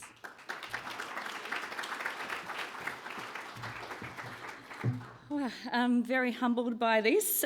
Thank you to everyone that's been involved in bringing this together today. It is absolutely thrilling, not for us when we launched in 2014, but we have evolved. And what I really resonated with, Natalie, was the true human stories. And I think that's what we've really communicated, that the small changes and the consistent small changes and sharing people's stories makes the most significant impact and a difference. And that's what Linfox committed to. And when the Fox family, and as many of you know the story of Lindsay Fox, and started with one truck in 56, and here we are today with thousands of vehicles and warehouses across many countries, so in Asia Pac. And it's every person across Australia and New Zealand that evolves with this program. I've got a beautiful table over here of people that have really contributed, and from leadership to the family to our 200 Healthy Fox champions across these sites. We certainly wouldn't have achieved any of this without them. One thing I do want to share, and some of the tangible things that we do talk about, is making sure, and my why, again, I'm going to go back to you, Natalie, I'm sorry, but my why, when we had a family tragedy in our family 10 years ago, I knew my why was going to be that there's going to be families out there that do not have children growing up without a parent. So thank you for what you do. Thank you, everyone that's here today, because we all have a story, and I think those small, consistent changes make the biggest difference. So I thank our leadership team and everyone that's been involved in this journey. To Nicole, who's sitting on the table there, Nick, I need to put your hand up. Nicole Blewett has been an absolute rock. We're a team of 2, and we deliver with 150 or 200 champions across the country because we believe in what we do, and because you're an absolutely unique human that connects with others and listens to their stories. And there are countless endless stories out there, and for everyone else sitting on our table, from Mon and Hayley, who has her own journey to talk about, and Jen, thank you, because every one conversation certainly makes a huge difference. And I can say that one conversation, what is there, 200-300 people in this room, that one conversation, just one of us every year over those last 7 years would have impacted over 2,200 people. So when you think of the small little things that we can do, I just want to say thank you. So thank you very much.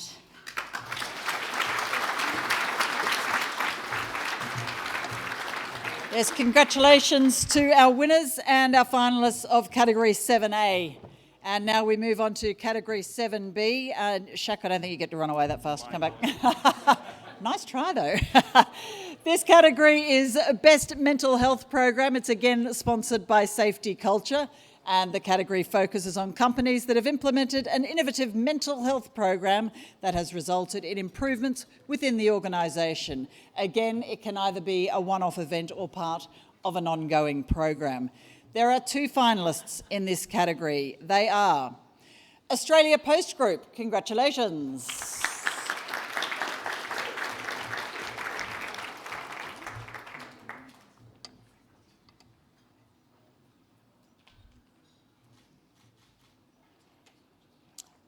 And our other finalists, congratulations to Ventia.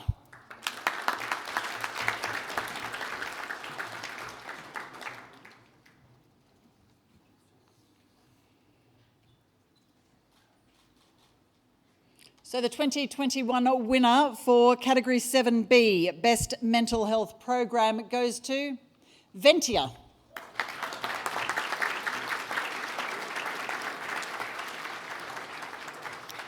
So Ventia developed the Healthy Minds program to address the needs of the business and build a mentally healthy workplace. The program objectives included raising mental health awareness, building business capability to support mental illness, increasing participation in mental health support services, and reducing psychological injury claims.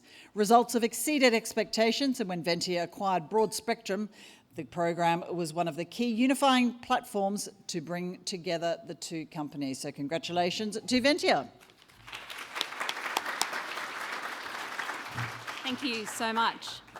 Thank you to the Foundation and thank you to Safety Culture for sponsoring this award. Also, congratulations to Australia Post for being another finalist. Such an honour to be recognised for this award, and I need to thank Ventia for always putting safety and health above all else. It's the company's #1 promise. And in line with that, they've really invested significantly in mental health. And the Healthy Minds program has really taken off. We've trained hundreds of leaders in building a mentally healthy workplace. And one of the key foundations and things that we're most proud of at Ventia is our Healthy Minds champions. And we actually have 2 of our 120 Healthy Minds champions here today on our table. And they're incredibly passionate volunteers who are every day having conversations with their colleagues. They've been trained in having supportive conversations, and also being able to refer those colleagues on to additional support if that's ever required. They're really the amplification of our key mental health messages across our workforce of more than 30,000 people. So that's been a huge benefit to Ventia having them in place, so I couldn't thank them enough. So yes, thank you for this acknowledgement, and receiving the award means that we can really grow the program so much more, so thank you.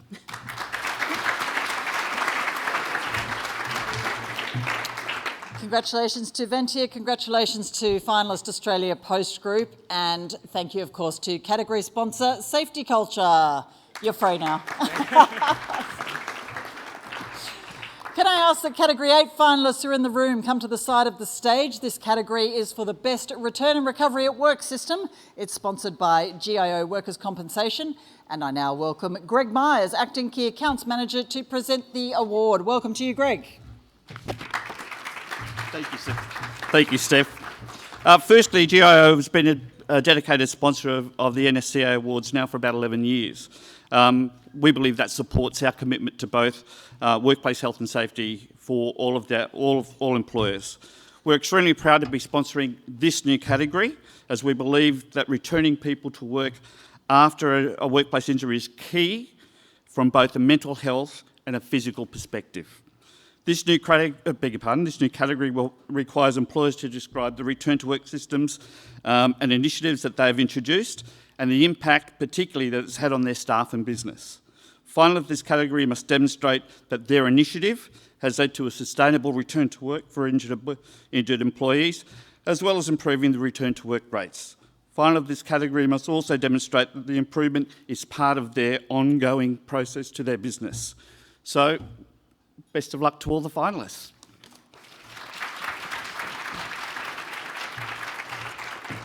Thank you so much, Greg. As Greg mentioned, this recognises the return to work system initiatives that have been introduced and the effect it has on staff and business. 2 finalists again in this category, and welcome back to the stage, Australia Post Group.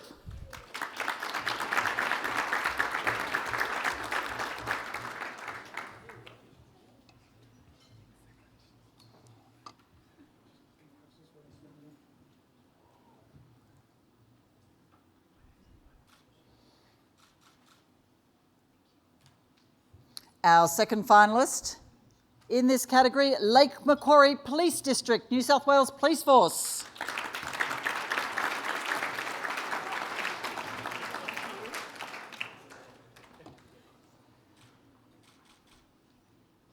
And the 2021 winner for Category 8, Best Return and Recovery at Work System, goes to Australia Post Group.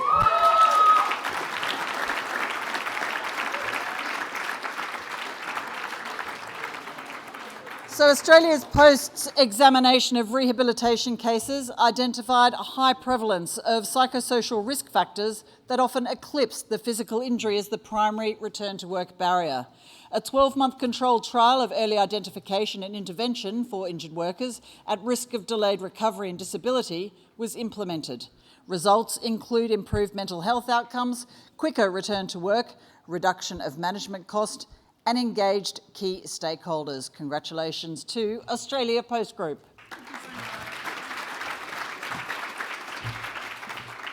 Thank you so much. Thanks to the Foundation and congratulations to New South Wales Police and to all the other finalists today. I'm so proud to be here representing Australia Post today. We started this program of work about 3 years ago, really with the aim of reducing the mental health burden on people who had injuries, physical injuries at work, and trying to look after them not only from a physical perspective, but also to protect their mental health. It's often the most difficult time in people's lives when they have a workplace injury, and we really wanted to recognise and support people through that journey. We came with a whole gaggle of ideas and we found the fantastic Professor Michael Nicholas at Sydney University who helped put some structure to that so we could run our project. I think we started about 3 years ago and our timing was impeccable. We kicked off in January 2020 and we had 2 smooth months before COVID hit and we had to quickly readjust everything, but we managed to make the adjustments we needed to make. Huge thank you to Lauren Morgan and to Natasha Ray, who've also been instrumental in getting this off the ground. A huge thank you to the company, who've just been so supportive in tackling mental health within the business and supporting this program really from day one. Thank you to Michael Halloran, fantastic General Manager of Injury Management at Australia Post. Our injured workers, we weren't quite sure how they would take to being offered mental health services when they'd broken their leg or the posties had come off their bike, and we were absolutely blown away with how willing they were to have that conversation with us and then to go on and have services to improve their own lives right from the beginning of their claim. So, so appreciative to them for coming on this journey with us. Most importantly, the absolutely dedicated, amazing, fantastic rehab team within Australia Post. There's 46 of them all over Australia. We cover every major city and every little town in Australia and could not work with a more fantastic group of people who really embraced this idea, and the results we've got were really far beyond what we would have expected. So over to you guys. Thanks so much.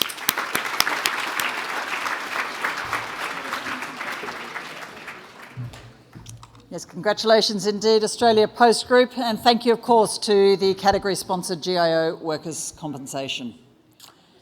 Our next category is for the NSCA Foundation Member of the Year. Now, this category is sponsored by ProVisual Publishing, and I'm delighted to welcome John Hutchings to the stage to present the award.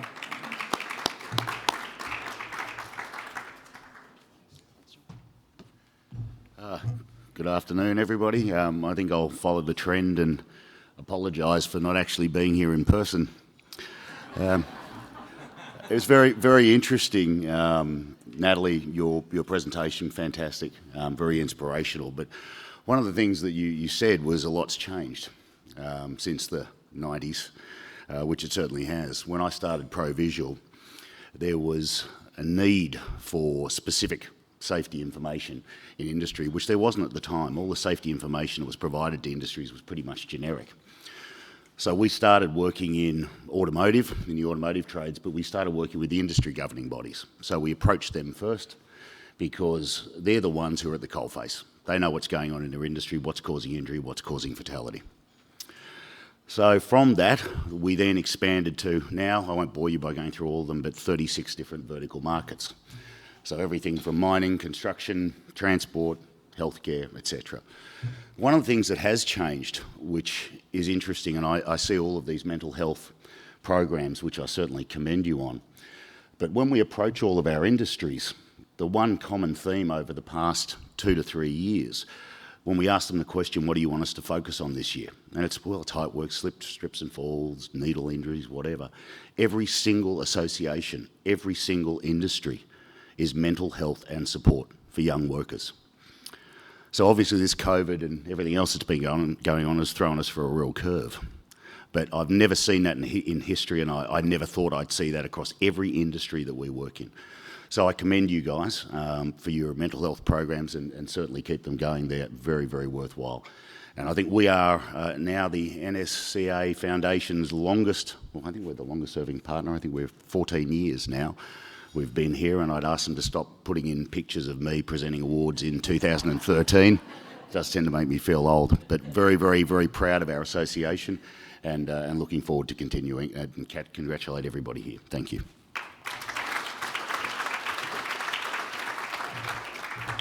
Thank you so much, John. No problem with using old photos. I still use headshots from like 2001, so it's, your work out the end is just more flattering.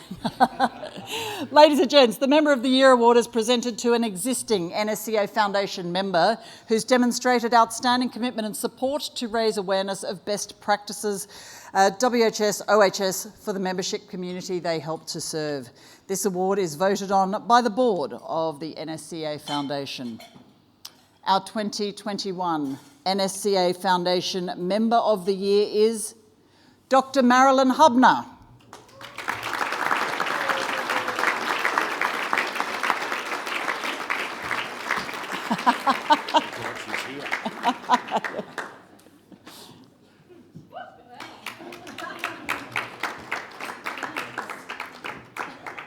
She's looking surprised, but she certainly shouldn't. This award is presented to Dr. Hubner, who's employed by the NSCA as a trainer before starting her own business and gaining her PhD based on adult learning. She's been a judge of the National Safety Awards for 10 years, reading through countless nominations. She's represented the NSCA Foundation at APOSHO conferences for a number of years as both an attendee and presenter, as well as serving on the APOSHO Education and Training Committee. She now assists NSCA Foundation members through the Expert Help Desk, providing complimentary WHS support for each member. Congratulations to you, Dr. Marilyn Hubner.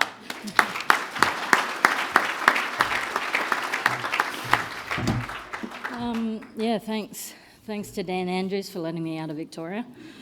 Yeah, I don't know what to say. Thanks to the board. Since I started at the NSCA, I knew that this was going to be my passion, and it's continually evolving, and I'm really lucky to have had this industry that I work in take me all over the world, yeah, I guess take me to heights I've never been to. So, but I have been in a chopper because I was defence, I was Army at 17 in the early 90s, so I know exactly what it was like. But yeah, I'm not normally speechless, but the NSCA has, they really were the start of my safety career, and I was an educator before that, and I continue to be an educator, and I really have found a place in the safety because, as we all probably know, that we continually need to learn and we continually need to see different perspectives. And I find that wherever I go and whoever I talk to, I get different perspectives. And every time I get a new perspective, I'm lucky because I get to then put that into my training and into my programs for other people. So thank you again to the board. Thank you to my fellow judges for the 10 or so years that we've been together. And I really will continue to love to work with the NSCA Foundation members in whichever way I can help them with. So thank you.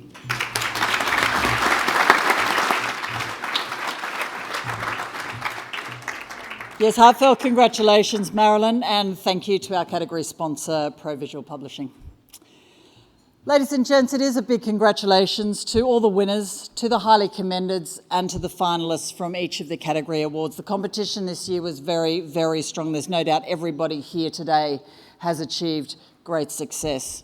However, the day isn't over. We have one more award to present. We will be presenting the Pinnacle Award winner of the 2021 GIO Workers' Compensation Award for Excellence in WHS. So to present this award, I'd like to welcome to the stage Doris Camboris, Manager, Workers' Compensation Product Solutions, GIO.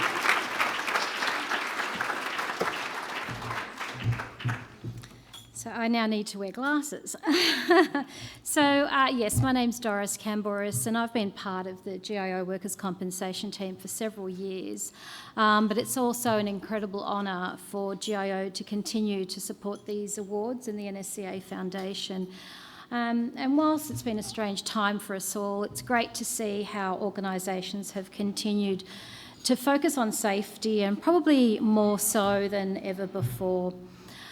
What I enjoy most about the team, the GIO insurance team and the workers' compensation team that I've been part of, is the fact that safety, health, well-being come first. And I'm proud to be part of that organisation that values its people and values how important recovery and return to work is after a workplace injury. So by showcasing the excellent initiatives and efforts undertaken by all the nominees today, we continue to raise awareness of health and wellbeing for us as safety professionals, and I commend everybody here today, both finalists, nominees and winners. And of course, it's critical that we never falter in our commitment to continuous improvement of workplace health and safety. GIO encourages all Australians and of course our customers to make physical and mental health wellbeing a priority in their workplace to reduce injury, death and disease. So thank you everybody for coming out today. Once again, congratulations to everybody. And now the award winner for the Pinnacle Award. Thanks, Stephanie.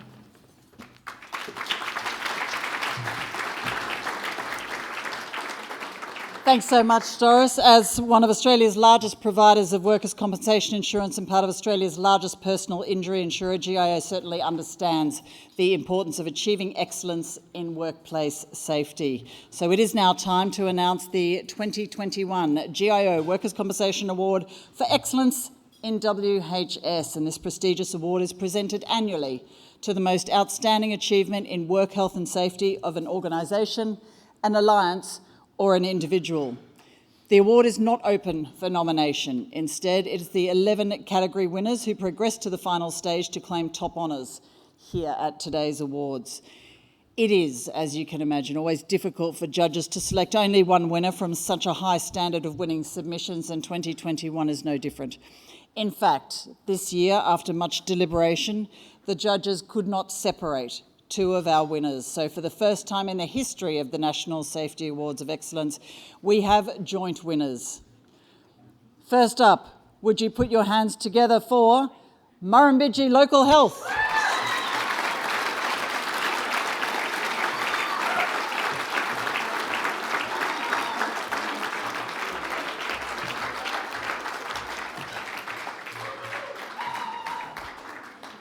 Well, just to remind you all, Murrumbidgee Local Health District developed a mentally healthy workplace framework comprised of 3 evidence-based interventions that focus specifically on preventing mental ill health and promoting recovery within the workplace. Congratulations to you once more. Would you like to say something else, Meredith?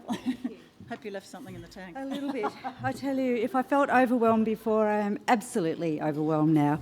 I'd like to thank again everybody here today, all the organisers, all the finalists, and as we've heard many people say today around the importance of safety, health and wellbeing in our workplace.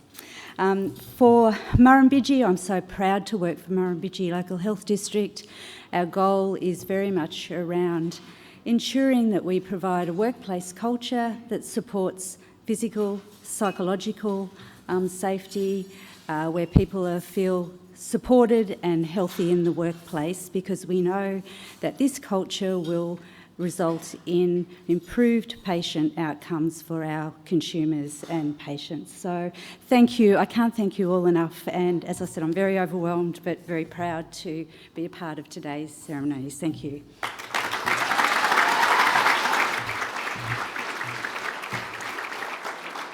Yes, congratulations, Meredith and your team at Murrumbidgee Local Health District. The second winner of the 2021 GIO Workers' Compensation Award for Excellence in WHS is Water New South Wales.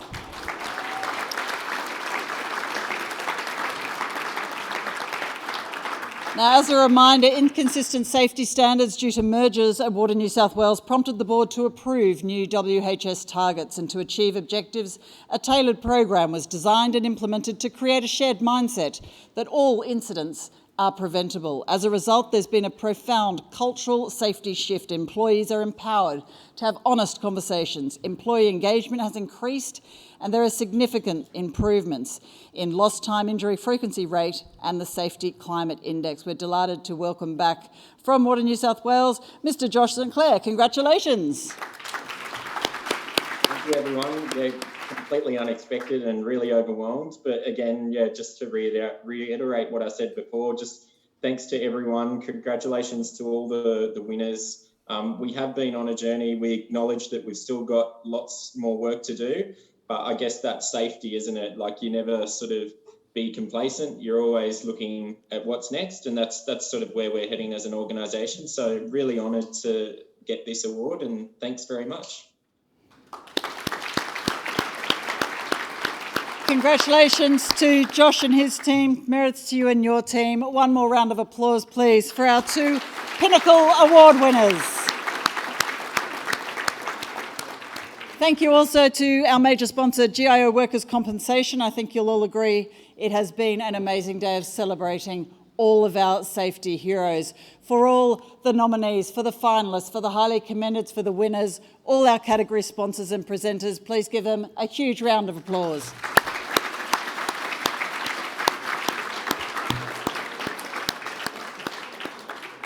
Now, you'll be pleased to hear I don't have the last word. So to officially close the day, I'm absolutely delighted to welcome to the stage Mr. Bill Kritharis, Director of the NSCA Foundation. Welcome to you, Bill, to close the show.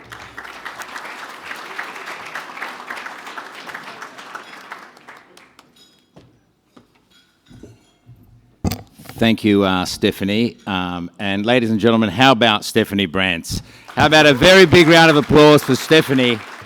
What an amazing job she has done today as our Master of Ceremonies, and I think it was 13 categories that you went through. Very efficient, so it's been a privilege to have you with us, Stephanie. So please give her one more round of applause. That was a huge effort. Also, a very special shout out and a big thank you to Natalie Johnston, our keynote speaker. That was an amazing speech, Natalie. Very inspiring. Thank you for sharing your stories. At one stage, I thought I was on those flights with you, and you really did take us on an amazing journey. And thank you for everything you're doing to improve safety. And I think the takeaway from Natalie's inspiring speech was, well, for me anyway, was the human factors, the human limitations. And I think we all need to stop and remind ourselves that we are human. We need to slow down. We need to look after ourselves. Let's be gentle and good to ourselves, both from a mental health perspective and obviously a physical perspective. And I think somebody mentioned, one of the winners mentioned, it's a really difficult time. I think it was CPB, Christmas and the holiday period, a lot of incidents happening over December and January. So especially take extra care during these periods. I would also like to take this opportunity to acknowledge the traditional custodians of the land and to pay my respects to the Gadigal people and to their ancestors past, present and emerging. On behalf of the board, I acknowledge my fellow director, Maria Zoris-Christo, who is here today. Bernie Doyle, who is very well known to all of you, has asked me to convey his apologies for not being able to be here today in person, as have my other directors, Ray Thurloy from Queensland and Chelsea Cook from the ACT. They weren't able to join us today. But on behalf of the board, they have asked me to thank everybody for coming today to celebrate these awards. I still can't believe how many people are in this room and how amazing it is to see people again in person after such long lockdown. So thank you for braving. I know for a lot of people it would have been difficult to come out today, but thank you for coming to celebrate the 28th annual awards of the National Safety Council of Australia. So thank you very much to everybody. And it's been also an opportunity to catch up with some people, to network, and more importantly, to recognise those businesses, those individuals who do their bit for safety. We've heard the term safety heroes a number of times this afternoon, but thank you to those individuals who make a contribution to improving safety outcomes and workplace safety culture. And in that respect, I know we've had winners today, but I'd like to thank everybody in this room because I know everybody who is here today makes a contribution toward improving health and safety outcomes. It has been a very unusual year this year, and really the world has changed over the last 18 months or 2 years with COVID-19, with the COVID-19 pandemic. Interestingly, with the COVID-19 pandemic, safety has become the #1 global issue, the #1 global issue. So I think safety is in the spotlight, but what we have seen with COVID-19 is that some other issues have also emerged, and we've heard time and time again today about mental health. And I think the pandemic has really shone a light on mental health. And so work health and safety isn't just about protection against a person from physical harm, but it's also protection against psychological harm. So thank you and congratulations to the winners for the Mental Health Award and the Wellbeing Award, and John and Deanna for your support, and I think you mentioned it earlier, John, as well. We have come a long way in the last 15 years, and we heard a couple of speakers saying that things have changed a lot in the last 15 years. And yes, there has been a significant reduction in the number of incidents that we are seeing, in the number of fatalities over the last 15 years, but unfortunately still too many are happening. So we've come a long way. We still have a very long way to go. I think it is essential that we keep reinforcing the safety message to improve not only safety outcomes, but to improve safety culture to the point where we are all singing from the same song sheet. And that's why these awards are so important, that we recognise the proactive steps that businesses are taking, that individuals are taking, the initiatives, the innovative solutions that so many businesses and individuals are taking to improve safety outcomes and safety culture. So again, congratulations to all of our finalists, congratulations to all of the highly commended and of course the winners today, and congratulations to our Pinnacle winners today for receiving such outstanding recognition. I would like to take this opportunity to thank a number of people, and I also want to thank everybody who nominated for these awards. We received 125 nominations for the awards today, which is a fantastic result. And a lot of work goes into putting together those submissions. So congratulations to everyone who nominated, and thank you for nominating and doing your bit for safety. Congratulations again to all of the finalists. And on behalf of the board, I would also like to take this opportunity to thank, of course, our sponsors. We wouldn't be able to put on the events or put on the webinars that we have over the last couple of years without the support of our sponsors. Firstly, a very big thank you to GIO for sponsoring today. They have been our sponsors since 2010, and so this is their 10th consecutive year not having the awards last year that GIO have sponsored these awards. So a very, very big thank you to GIO. Very big thank you to our category sponsors for sponsoring the awards today, to Actria and Andrew, who have been sponsoring since 2017. Ansel and Scott is here today. They have been a sponsor since 2014. GIO are also a category sponsor, and this is the first year that they're sponsored. And thank you to Greg, ProVisual, John, Yana. Thank you. You are the longest standing, so I think you said 14 years. That's fantastic, and thank you. We look forward to the next 14 years. And while I'm on that topic, GIO, we look forward to the next 10 years as well. Safety culture, first time you're sponsoring. Kimon and Shaq, thank you for coming along today. Congratulations for all the wonderful work you're doing as well in the safety community.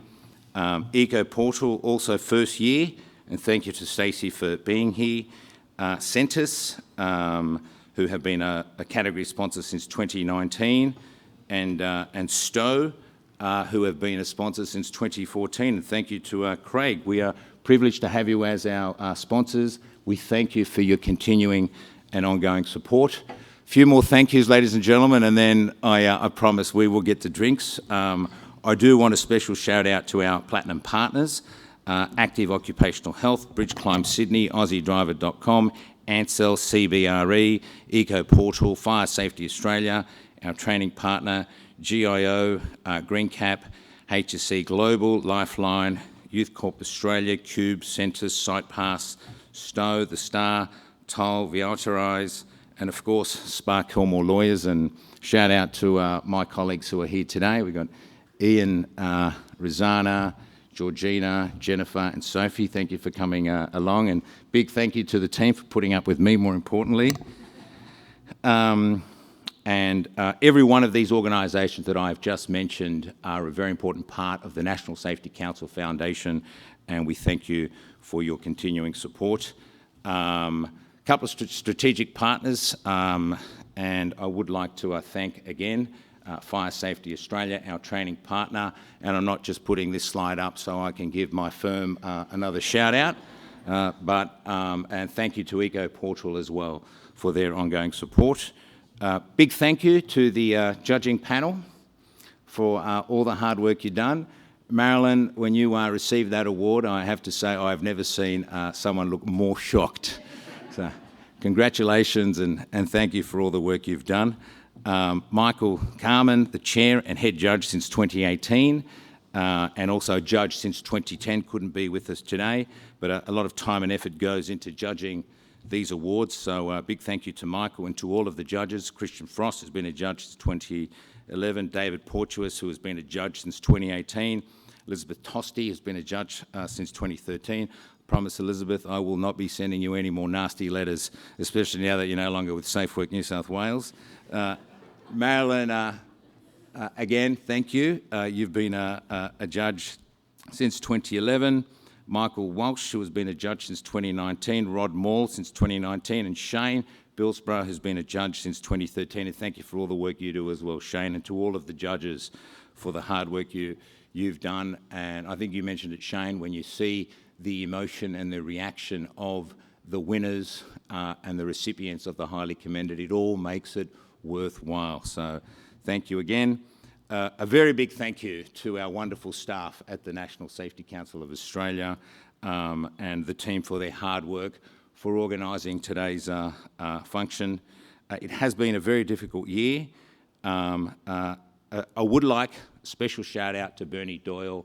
Can't be with us today, but he is our chairman and he is also our CEO, and he stepped up at a difficult time to take on both roles as executive chairman and CEO of the organisation. But Alyssa Lebon, thank you. Alyssa is our membership administration coordinator. Christina Lennis, our marketing manager, who is sitting out the back. I'm going to ask you guys to come up on stage in a minute, guys, so you should probably start walking out now. Richard Cornish, big round of applause for Richard, ladies and gentlemen, for his amazing work. Our events manager, Stephen Liu, our membership manager, and Trishna Billamoria, our finance manager, who couldn't be with us today, unfortunately.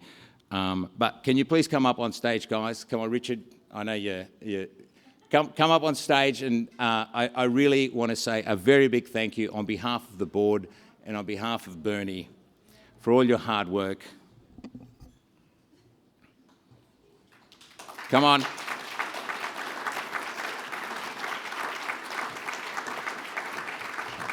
Thank you again to my board and Maria for being here today, and also Ray, Chelsea, and of course Bernie for all of his hard work.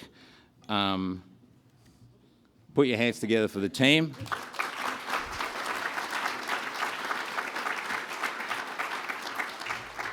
I'm being a little self-indulgent here, but Maria, can you come up as well?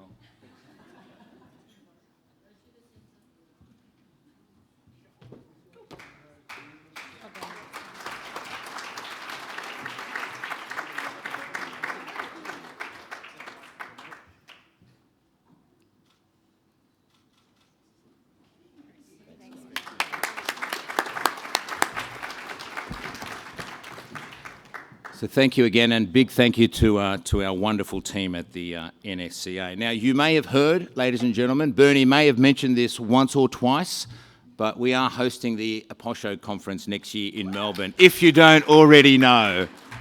And so next year's awards will be held in Melbourne. It will be a dinner. We're going back to dinners, Marilyn, aren't you excited?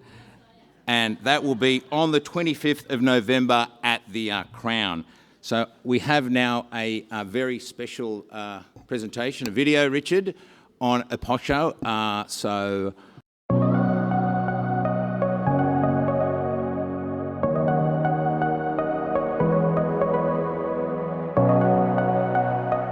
Hello, my name is Ray Thurlow, and I'm the Vice President of the NSCA Foundation and the Chairperson for the 36th Annual Asia Pacific Occupational Safety and Health Organisation Conference and Exhibition.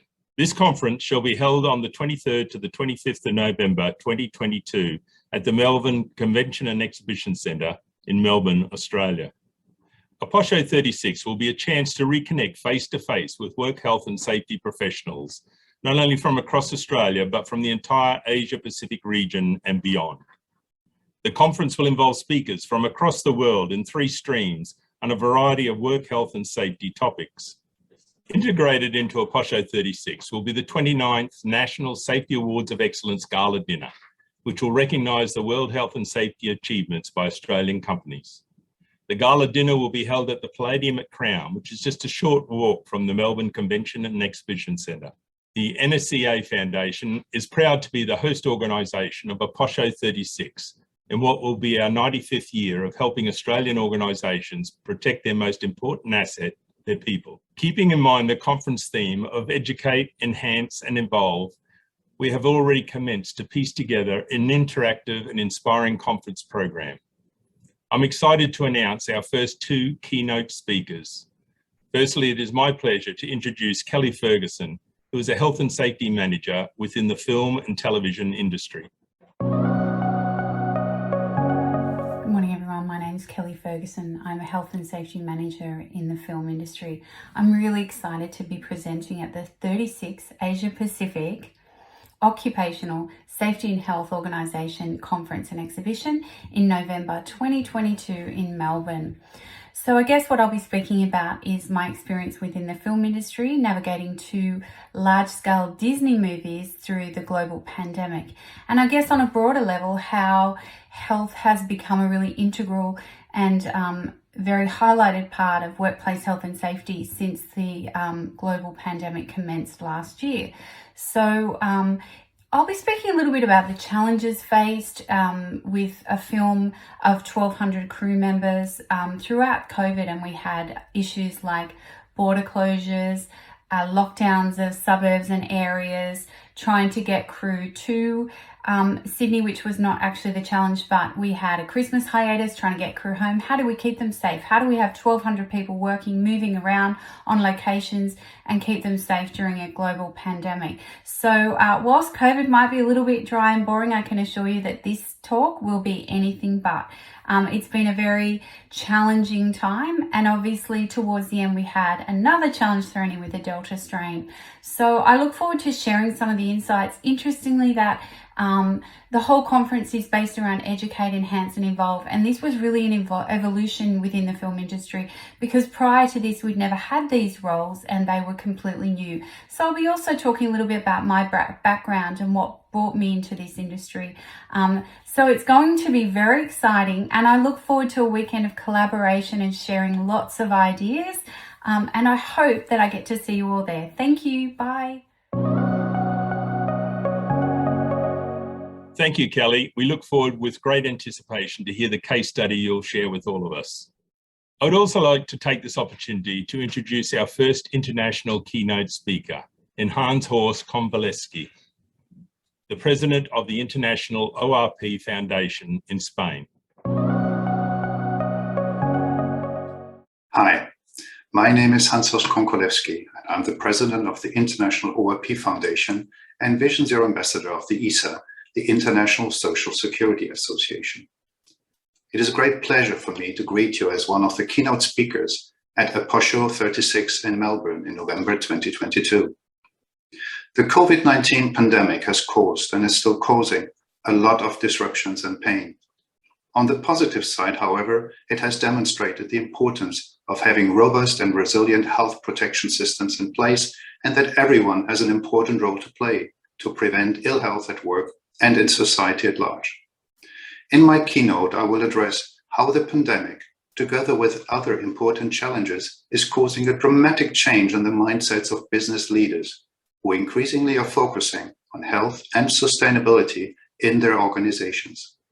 New integrated prevention concepts that address both people and planet are needed, and I look forward to present one of these new approaches, the ORP Foundation's 5Z business culture, which brings together, on the one hand, the ISA's Vision Zero mindset and the UN's Global Agenda for 2030 on the other.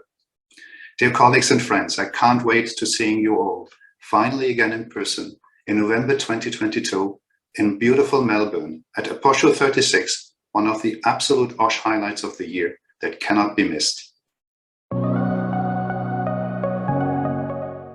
Thank you, Hans-Horst, and we look forward to sharing your knowledge and experience with us at the conference. Ladies and gentlemen, we look forward to welcoming you all to Melbourne for Aposho 36 on the 23rd to the 25th of November 2022. And for those international visitors to Australia, why not take some time to explore our beautiful country? More information on the program, speakers, sponsor and exhibitor opportunities, and pre and post options will be available on the website at www.aposho36.com.au. Thank you.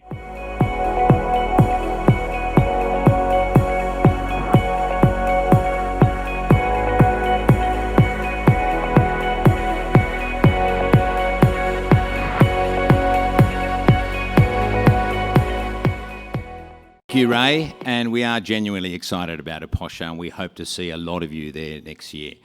That wraps up proceedings for the afternoon. Thank you to Dalton House. Thank you to Paul Signorelli for their ongoing support as well. And once again, I would like to thank Stephanie, our Master of Ceremonies today, for doing such an amazing job. Natalie, our keynote speaker, for your inspiring speech and for giving us such a wonderful speech. Thank you to the NSCA staff for your hard work and for organising today. Congratulations to all of the finalists, and big congratulations to those who were highly commended, to our winners, and of course to our Pinnacle winners. And also a very big thank you to everyone for being here. Like I said, it's wonderful to see everyone today. Thank you. Let's have a drink. I can have a drink now. And stay safe and have a very good festive season, ladies and gentlemen. Thank you for your support.